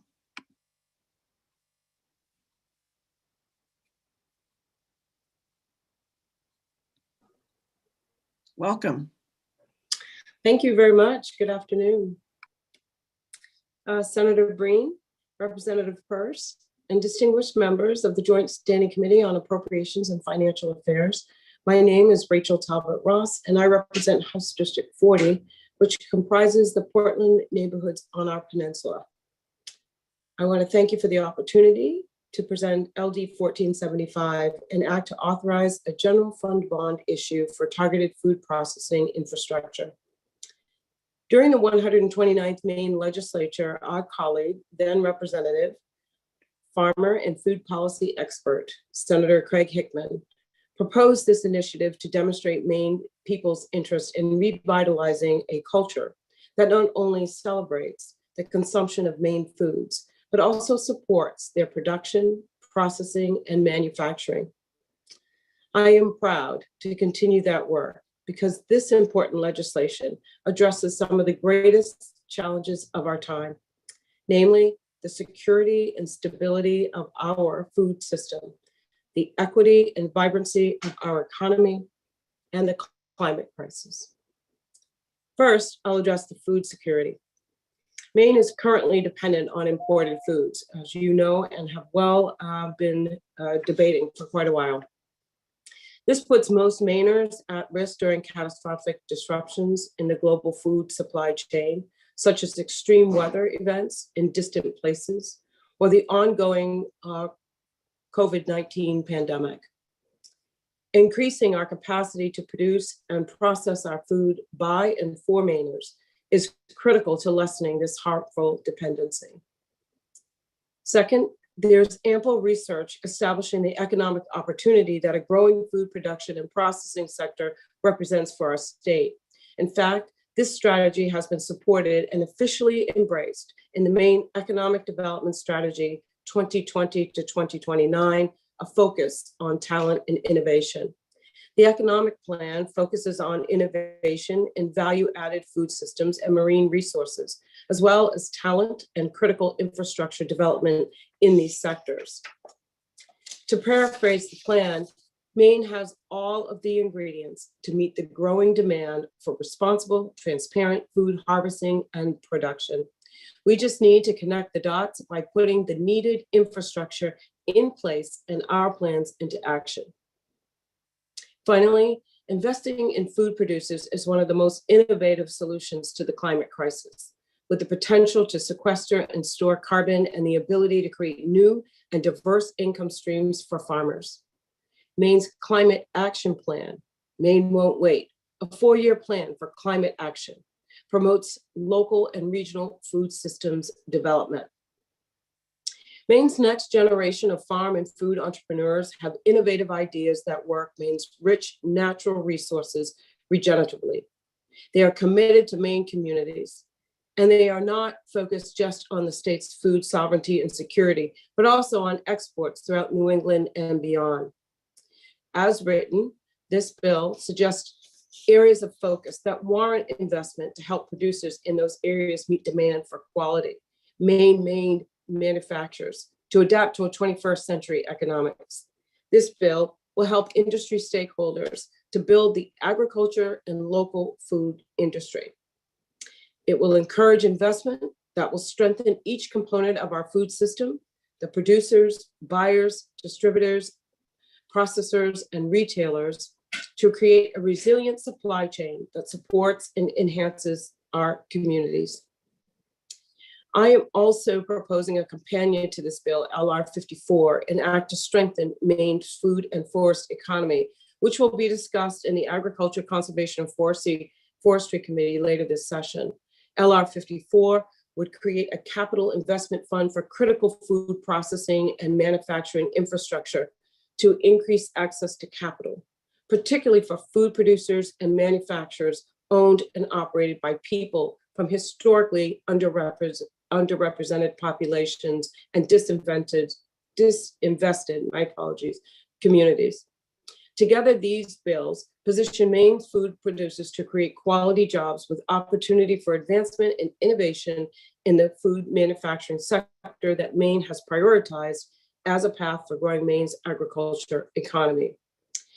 I look forward to the opportunity to work with the committee and all relevant stakeholders to ensure that any bond package that earns bipartisan support includes a substantial investment in food processing infrastructure, particularly in targeted areas of the state as determined by the Department of Agriculture, Conservation, and Forestry, to be administered by the department in collaboration with the Finance Authority of Maine and other relevant financing institutions.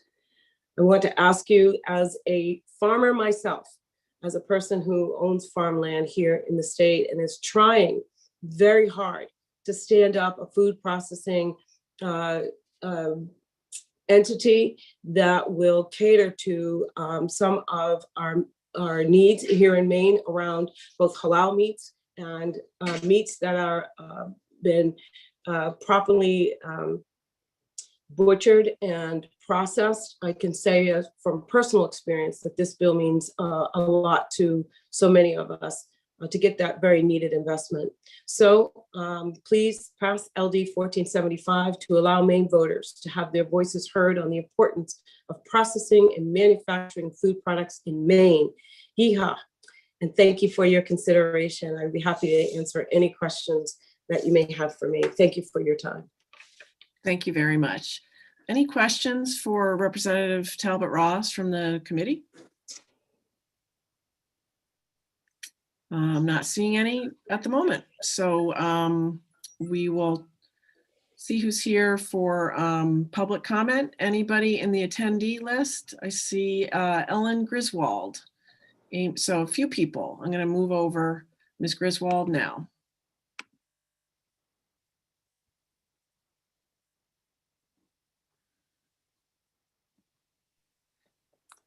Great, thank you. Welcome back.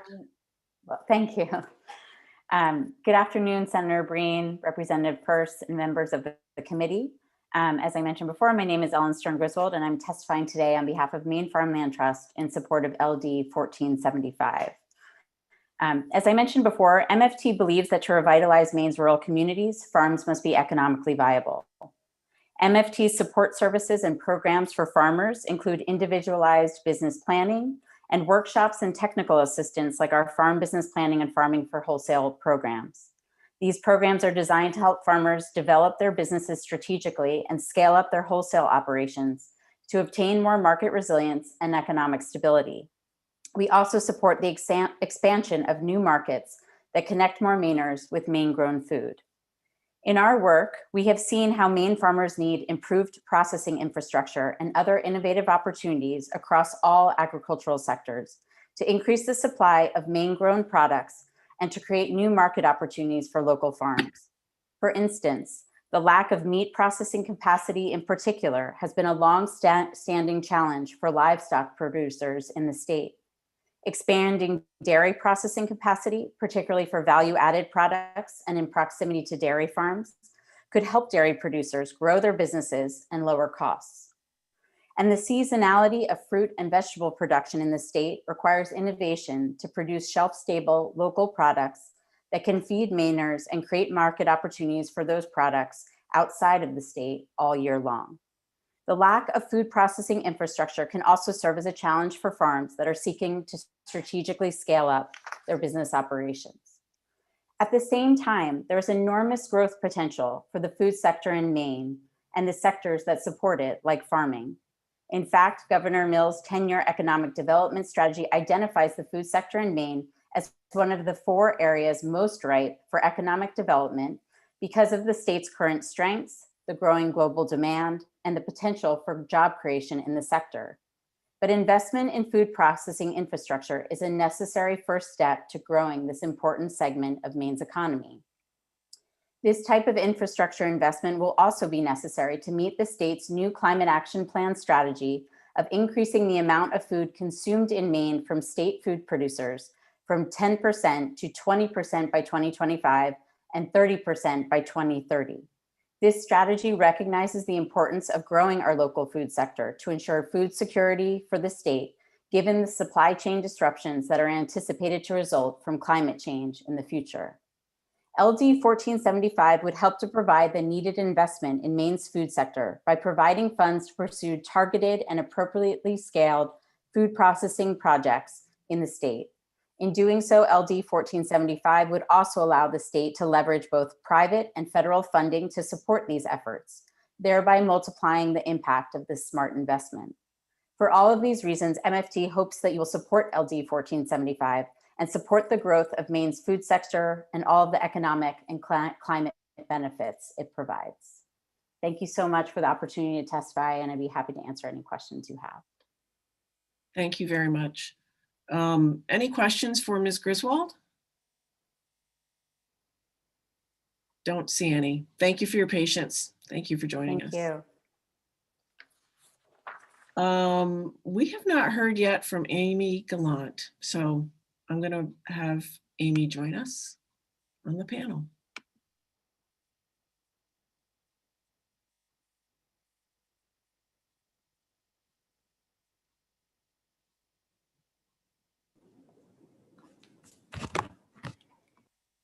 Welcome. Good afternoon. Thank you. Senator Breen, Representative Peirce, and members of the Committee on Appropriations and Financial Affairs. My name is Amy Gallant. I'm the Vice President of Public Policy and Research for Good Shepherd Food Bank. This is Diana Gallant. She is a resident of South Portland. And this is one of those days that I wish that we were all together. It's been a reunion with Japheth and Rena and Paul. So hello, everyone. Very, very happy to be here. In 2015, Good Shepherd Food Bank set a bold goal that all food insecure Mainers would have access to the healthy need they need to thrive by 2025. And that healthy piece was the bold part of the goal. To meet this goal, we realized that we must identify new, low-cost sources of healthy food, and we believe that the greatest opportunity for this channel is local produce. However, as we all know, especially the farmers among us, not me, the short growing, distribution, consumption, and storage season for fresh local produce limits the capacity of local food. The biggest bottleneck to meaningfully increasing Maine's agriculture sector is to extend the shelf life and thereby selling season for product. This means investing in canning or freezing. Freezing has largely been shown to be preferred because it's less expensive than canning over time, and the storage can be a little bit different. A plastic bag versus a can. Therefore, the food bank began our unexpected food processing journey. Good Shepherd was awarded $50,000 from Feeding America to research the viability of a food bank engaging in vegetable processing. And then we received a grant from the Greater Portland Council of Governments for another $50,000 to research the market opportunity for local produce in Maine and New England, and that's important. Our initiative partners, UMaine Farmington and UMaine Presque Isle, received the $250,000 Kendall Foundation New England Food Vision Prize, awarded to projects that make meaningful progress towards achieving the New England Food Vision to produce 50% of New England's food by 2060. And here, based on all of that research that we've done for the past 5 years, are our key learnings. Maine produces an abundance of produce, which is almost exclusively sold and distributed as fresh product, thereby limiting both the sales and the consumption opportunities. Most farms overproduce relative to their sales forecasts and have the capacity to grow more food if market opportunities were to exist. Much of the food grown in Maine's fields go unpicked, and additional acreage is available for cultivation. Additionally, the fresh local food that is available for customers for a short period of time is only available because of the short shelf life. Further research, and I really like this part, I provided this in a chart to you in my testimony. We've identified 9 crops, all currently grown in Maine, that have a combined sales volume of potentially 125 million pounds annually frozen, and another 384 million pounds annually fresh. And this and the chart that I provided to you has the pounds both in Maine and New England that we think capture the market opportunity if a food processing infrastructure was made available to this produce. There is strong institutional and retail market demand for locally grown and processed product. Institutional channels, including higher ed, K through 12, hospitals, and corporate cafeterias, are committed to and in some cases required to source a certain percent of their food from local producers. Retail customers are also becoming more mindful of their purchases and are applying multiple lenses to buying decisions, including social consciousness, health and wellness, environmental impact, and local. We all know that Maine has a smaller consumer base than New England. So when we're looking at the capacity that we have and the potential we have as Mainers to grow and produce more food, Maine actually doesn't have enough customers to support the amount of food that we have the capacity to grow. But when we look at New England, we have 8 million consumers within just a few hours of us. So if we were able to leverage this bond money into infrastructure to get our produce to those 8 million consumers, that's a huge win. We know from research that New England customers will absolutely see Maine product as local. And we tested that with something like Maine lobster. Everybody in New England loves a Maine lobster and says it's local. This we have in, yes, yeah, we you're have at time, so if you could absolutely. wrap up, So in this research, and I provided actually 2 pages to you of the recent history of food processing Maine. I didn't want to go all the way back to the sardines packing. We have beautiful exhibits at the Maine Museum about that right across the parking lot from you. But there are a number of small ventures that have tried to pick up this food processing initiative over the past couple of years. Coastal Farms, Northern Girl, Ocean Approved, etc. The food bank is venturing into this space after all of this research in partnership with Wyman's. And the last page of my testimony has a beautifully bulleted list for you of what we hope to achieve by this food processing. We support this bill. We thank you for your patience. This has been a long afternoon, and we hope that we get your vote for this bill as well. Happy to take any questions that you may have. Thank you. Any questions for Ms. Gallant? All right. Glad you could join us and bring Diana. Thank you. Have a good afternoon. Thank you. You too. Bye. Next, we have Amy Winston.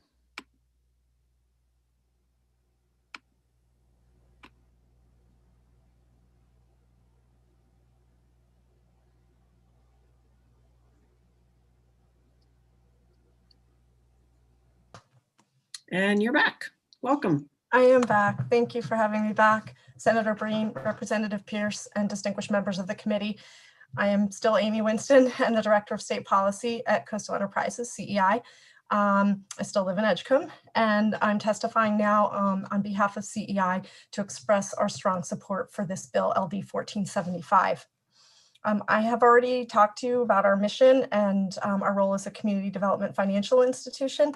So I wanted to talk about the food sector.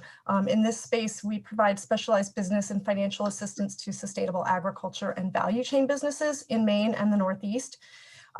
These tools help to improve the viability of farm businesses. They help create jobs in the ag and food sector and maintain working lands and production and ensure access to healthy, fresh local foods. In the last decade, We have begun to focus on processing and value-added farm and food-related businesses, investing 20 million and leveraging another 69 million in 123 businesses. These statistics are attached to my testimony, along with sort of profiles of businesses that are illustrative of the great potential for value-adding Maine foods and innovating and scaling production. Farms and food-related businesses are the fastest growing segment in our loan portfolio, and they're looking for capital to support and expand their production capacities. Our capital is not enough. We're working to pioneer innovative capital products, and we are continually seeking new and additional investment partners and sources of patient, flexible, affordable capital. This capital is scarce in private markets, yet it's critical to the development, retention, and expansion of food processing businesses. State resources are specifically needed to facilitate processing in targeted areas. Maine's 10-year economic development strategy targets food systems and manufacturing as an opportunity to foster innovation and expand economic opportunity. And Maine's climate action plan confirms that investing in local and regional food systems is a climate positive solution. And there are clear implications for food security as well. Maine food and beverage companies are poised to be economic drivers, but for many, finding and securing capital and adequate facility space to grow is challenging. This has been a challenge not only for businesses bidding for shelf space in regional supermarkets, but also for distressed communities organizing to meet their own nutritional needs. And for farmers and food businesses that are interested in selling to institutions, such as schools and hospitals. Having identified clear market opportunities for Maine processed foods, our Tastemakers initiative, a Focus Maine partnership, tackles this issue by combining business assistance, market analysis, and networking, a value chain approach that helps businesses find operational efficiencies as well as capital for workforce, space, and equipment. LD 1475 provides this important investment in processing capacity, and in conjunction with LR 54, Representative Talbot Ross's companion bill, will enable businesses in our state to meet the growing demand for Maine food and to make healthy foods available to all Maine people. We respectfully suggest that if LR 54 is enacted and a fund is established to support food processing businesses with much needed capital for space, training, and equipment, and accompanying business services, at least a portion of the monies allocated in LD 1475 be used to secure that fund. Ms. Winston? Thank you for the opportunity to present this testimony. This is an important bill, and we hope you will pass it. Thank you very much. Any questions for Ms. Winston? All right. Thank you for sticking with us today and for your patience. Thank you for sticking with all of us and for hearing the testimony out. Appreciate you. Okay. Now we're going to go to Mr. Venturini.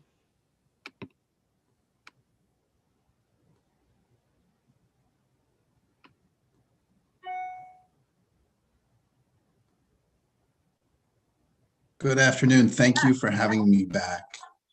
I will be brief. I'll say again, my name is Eric Venturini, Executive Director of the Wild Blueberry Commission of Maine, and thank you, Senator Breen, Representative Pierce, and esteemed members of the Committee on Appropriations and Financial Affairs.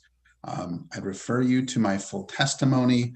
There's a table and a graph I think will help to drive home my point. I'm testifying in support of this bill, but I'm asking for you to consider adding wild blueberry producers to the list of groups that would benefit from this legislation. Over the past 20 years, the number of Maine wild blueberry farms contributing to the state's economy has unfortunately steadily decreased. In 1997, we had 741 Maine wild blueberry operations that reported harvests.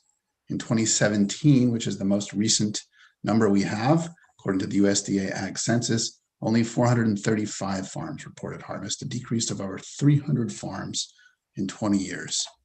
Similarly, the commission is funded by a Maine tax on the industry, and I have records from the Maine Revenue Service going back about 20 years, and those records indicate that the number of payees into the wild blueberry tax decreased by 25% in 2020, in last year, the largest single drop in over 20 years.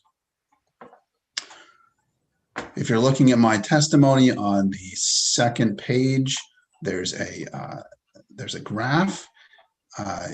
Over 70% of Maine wild blueberry farms operate on fields less than 50 acres in size, and 42% of operations are between 5 and 25 acres.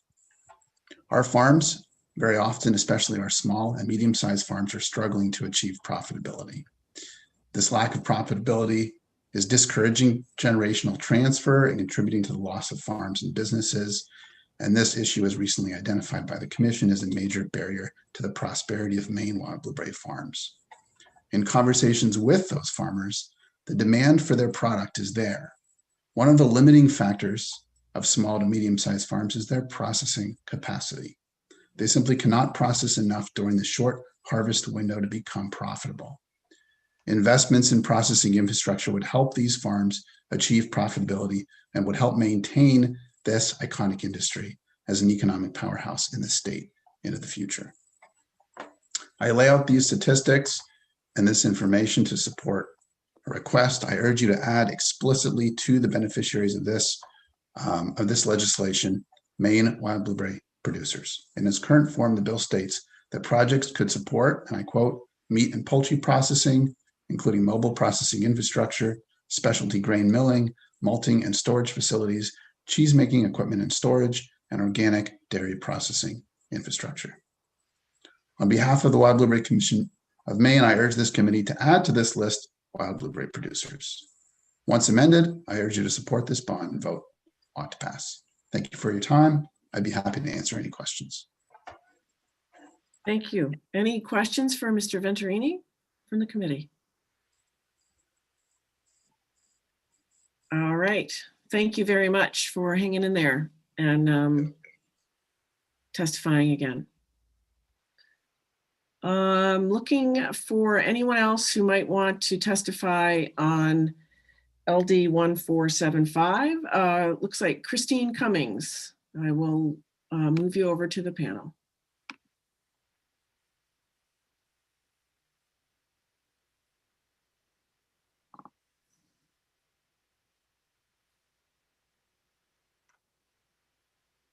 Welcome.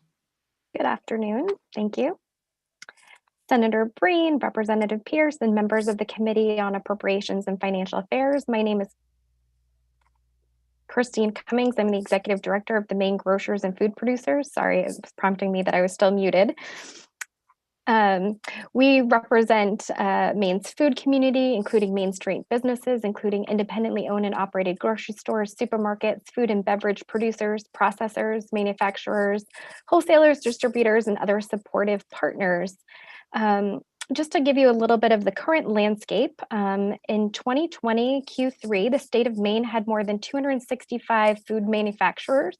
These food producers included those milling grains, sugar and confectionery manufacturers, fruit and vegetable preservers, dairy processors, animal slaughtering and processing, seafood preparation and packing, bakeries, tortillas, sauces, snacks, coffees, and other teas, and non-perishable and perishable food manufacturing.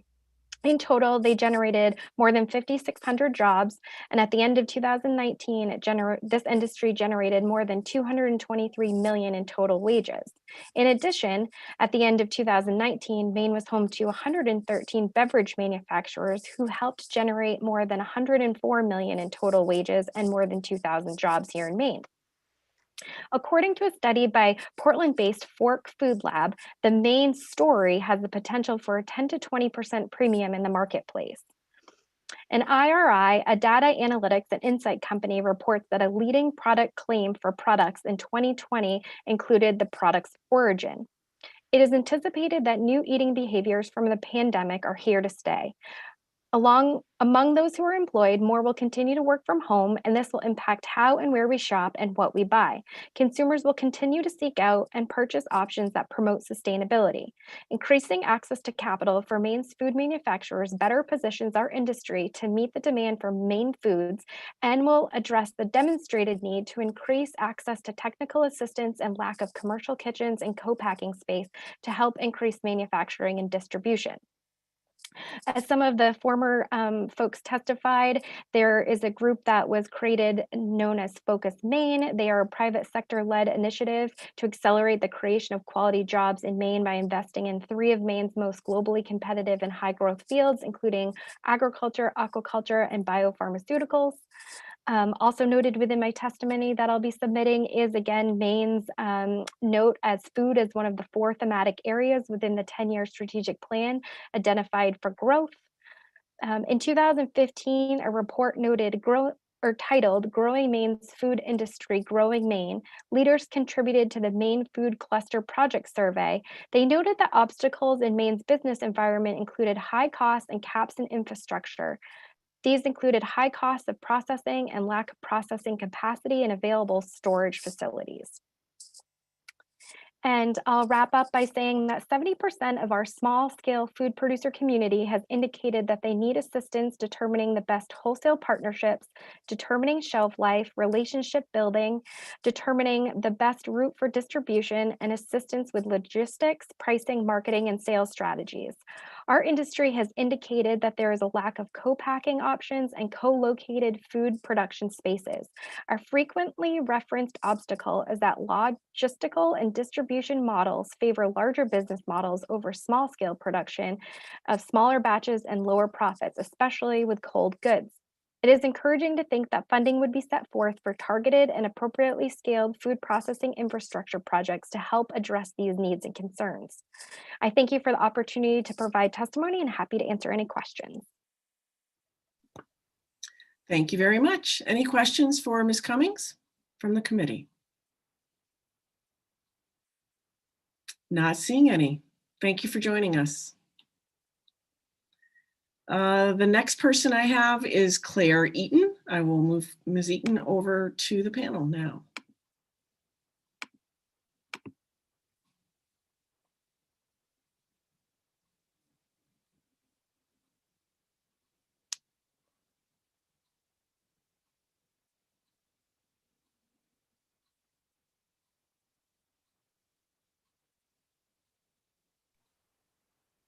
Good afternoon and welcome. Good afternoon.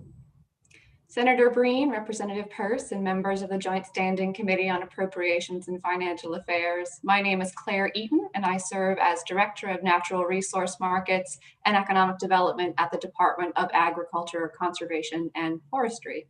I'm here today to speak neither for nor against LD 1475, an act to authorize a general fund bond issue for targeted food processing infrastructure. The department recognizes the need for substantial investment in Maine's food processing infrastructure, and we appreciate Representative Talbot Ross's efforts in bringing LD 1475 forward. The 2015 Harvard Kennedy School's Growing Maine's Food Industry, Growing Maine study concluded that the state's food and beverage industries had below average productivity due to infrastructure gaps, transportation costs, and the lack of available capital to support their efforts. 6 years later, these gaps not only remain, but have been exacerbated by the COVID-19 pandemic.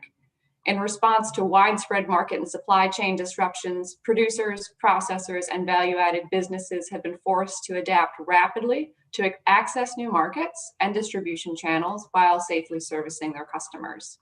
Whether redesigning production processes, switching from wholesale to retail markets, adjusting packaging, or transitioning to online sales, Maine's agricultural and food businesses have faced increased costs and considerable uncertainty.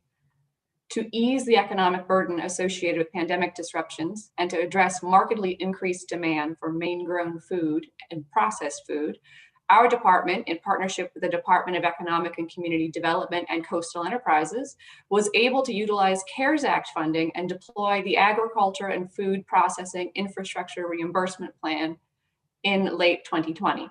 The program awarded $17.3 million in grants to 437 farms, processors, and other food supply chain businesses for COVID-19 related infrastructure investments, spanning major processing upgrades to obtaining necessary PPE. The program initially announced $10 million in available funding. However, given the remarkably high application rate, the state redirected more than $7 million in additional funds toward this program so we could fulfill all eligible requests. The staggering volume and strength of the applications really underscores the need to address the state's insufficient processing capacity and other infrastructure gaps, which represent a major impediment to profitability and growth in Maine's agricultural economy. While impactful for individual farmers and business owners, this CARES Act relief funding really only scratched the surface in terms of investment need. Building on the success of that program, the department, DECD, and the Department of Marine Resources recently surveyed Maine's agriculture, forestry, and fisheries sectors to determine infrastructure investment priorities within the heritage industries. Early analysis of the agriculture responses indicates that key opportunities include expanded off-site storage, increased processing capacity, both off-site and on-site, and increased packaging capacity. Agriculture respondents identified federal and state grants as being more important to future infrastructure upgrades, with significantly fewer stakeholders relying primarily on loans or private capital. The survey data suggests that for over 50% of agriculture stakeholders, investments of $100,000 or less would allow for significant improvement to their businesses. Over 70% of agriculture respondents indicated that they could afford necessary infrastructure upgrades with investments under $250,000. This data is consistent with other information gathering we have been conducted by directly connecting with stakeholders in meat processing, grain and malting, dairy, and other sectors. In addition to the recent Heritage Industries survey and direct outreach to food producers and processors, additional sector and economic analysis research planned with the University of Maine in the coming months will help develop a well-informed strategic investment strategy for food system infrastructure. In summary, we are in agreement that Maine needs investment in our food infrastructure capacity, and we welcome the opportunity to work with this bill's sponsors, as well as other critical stakeholders, to thoughtfully move these efforts forward by creating an opportunity for coordinated, strategic, and high-impact investments should this bond proposal result in funding. Thank you for your time, and I would be happy to answer any questions. Thank you very much. Any questions for Ms. Eaton from the committee? Don't see any. Thank you very much for joining us. We appreciate it. Thank you. I'm not seeing any other hands up for LD 1475. I'll just do one last call in case there is anybody in the attendee list who would like to testify on this bill. Please do your raised hand. Not seeing any. So I will thank you all for coming. And I will close the public hearing now on LD 1475. So the last bill of the day is LD 466. I believe Speaker Fecto is either here. Yep, he is here. So we will invite Speaker Fecto. I'll move him over now to the panel.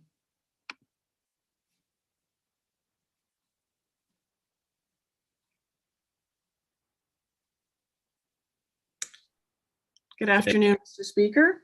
Welcome. Senator, thank you for having me. Senator Breen, Representative Peirce, and honorable members of the Joint Standing Committee on Appropriations and Financial Affairs.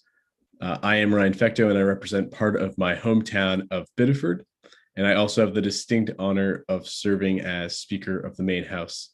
I'm here today to introduce LD 466, an act to authorize a general fund bond issue to support a climate center at the Gulf of Maine Research Institute. I ask you to join me in supporting this investment in the resilience of Maine's marine economy and coastal communities. The Gulf of Maine Research Institutes, or otherwise known as GMRI, proposed $16 million bond investment would fund construction of an addition to GMRI's existing lab to house their new climate center.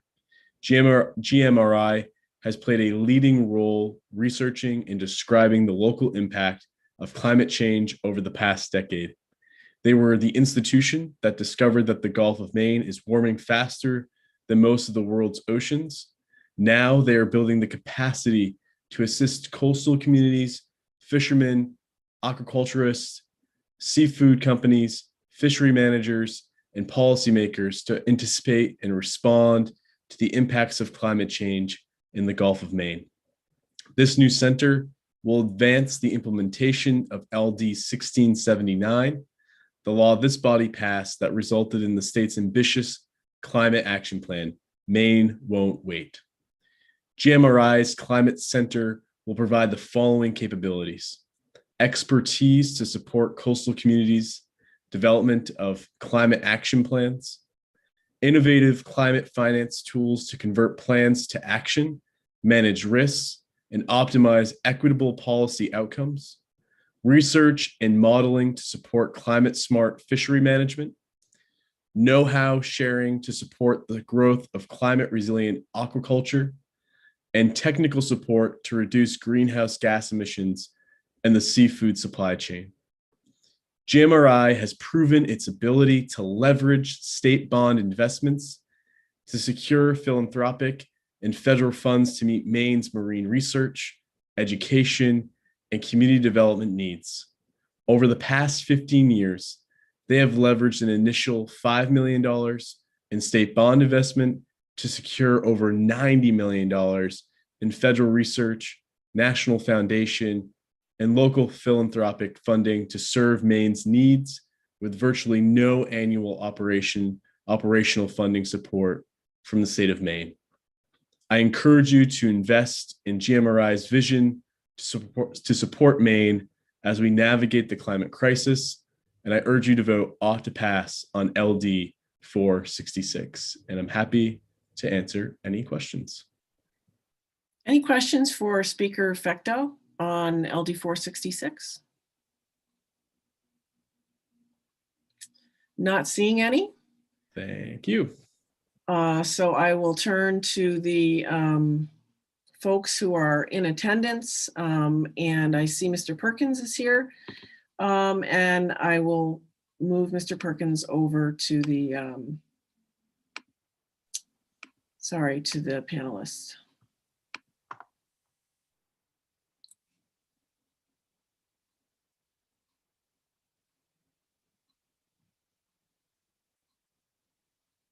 Welcome back. Thank you. It's a pleasure to be here twice in one afternoon. Senator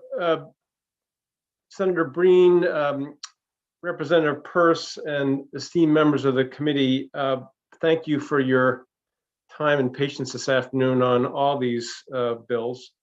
My name is Don Perkins, as I introduced myself previously, President and CEO of the Gulf of Maine Research Institute. I'm here to encourage your support of LD 466. Speaker Fecteau has just laid out our case, and so I will, and there's a accompanying letter from me that covers a lot of the same points. I will not read my letter, but simply share a few additional details. The first is that, as many of you know, the Gulf of Maine is warming faster than most of the world's oceans. So we really are on the forefront of climate change here along the coast of Maine. We're already wrestling with the implications of warming waters. We are seeing the early impacts of sea level rise, and we're beginning to understand that the ocean acidification problem is going to be something we'll have to wrestle with as well. So climate change is going to be a fact of life over the arc of the 21st century. Our kids and grandkids are going to be stuck dealing with the repercussions of a problem that our generation has not succeeded in recognizing early and addressing proactively. About 4 years ago, we decided to move beyond the research that we were doing on climate change to develop the capacity to support coastal communities and businesses, as well as state and federal agencies in modeling the implications of climate change, in developing strategies to minimize the impact and to support communities as they reckon with this. If I'm a community member in a small island community or a small community along the coast of Maine, and I want to figure out what do we need to do to protect the roads that connect our community, many of which go down very near the high tide mark. Well, if I'm thinking out into 2050 or 2080 to plan about those roads, what sea level rise do we plan against? It's very hard to get that simple question answered by the scientific community for a small community, or for that matter, a larger community like Rockland or Portland or Bath to plan against. And so it's to provide that kind of technical support to assist small communities in planning, to provide innovative financing tools, to create public finance opportunities that are a little bit more risk oriented than normal. It's to provide technical support to aquaculture businesses about how to position themselves to be resilient in the face of climate change. It's about supporting seafood businesses to get on proactively with reducing the carbon content of their products, because that is certain to become a point of differentiation of consumer activism and whatnot as climate change intensifies a challenge. So this is all about providing, building the capacity to provide technical expertise here in Maine. As I said previously, the formula that we've demonstrated in our current lab is we secured public support to build a lab. We then recruited, in that case, 75 people from around the state, around the nation, to provide much needed fishery and climate research capability. We've set out to do the same thing on the climate adaptation realm. As a first move, we raised philanthropic money to hire a director for this center. His name is David Riedmiller. We recruited David from Washington. He's a climate scientist, an atmospheric scientist from Oregon, who decided to give up being a scientist to go to Washington to work on climate policy. Did that for 12 years at the highest level. He was active negotiating in the Paris Accord, and he decided that he and his partner wanted to come to a smaller community and go to work on these problems firsthand. So we were very fortunate to recruit an extraordinary climate policy expert to lead this effort. And we look forward to recruiting a sizable team over the next few years. And to do so, we need the facilities to attract those people. So that's what this bond is about. I'd be happy to answer any questions you may have. Any questions from the committee for Mr. Perkins? Not seeing any. Thank you so much for your attention. And again, thank you all for your work on these things over the course of the session. We all really appreciate it. Thank you so much for joining us. I'm going to look now in the attendee list. I still see some people here, but I don't know if they're really here. And if they want to testify on LD 466, I would suggest that they go down to the raise hand function and raise their hands. Not seeing any raised hands. So I'll do one last call. LD 466. No.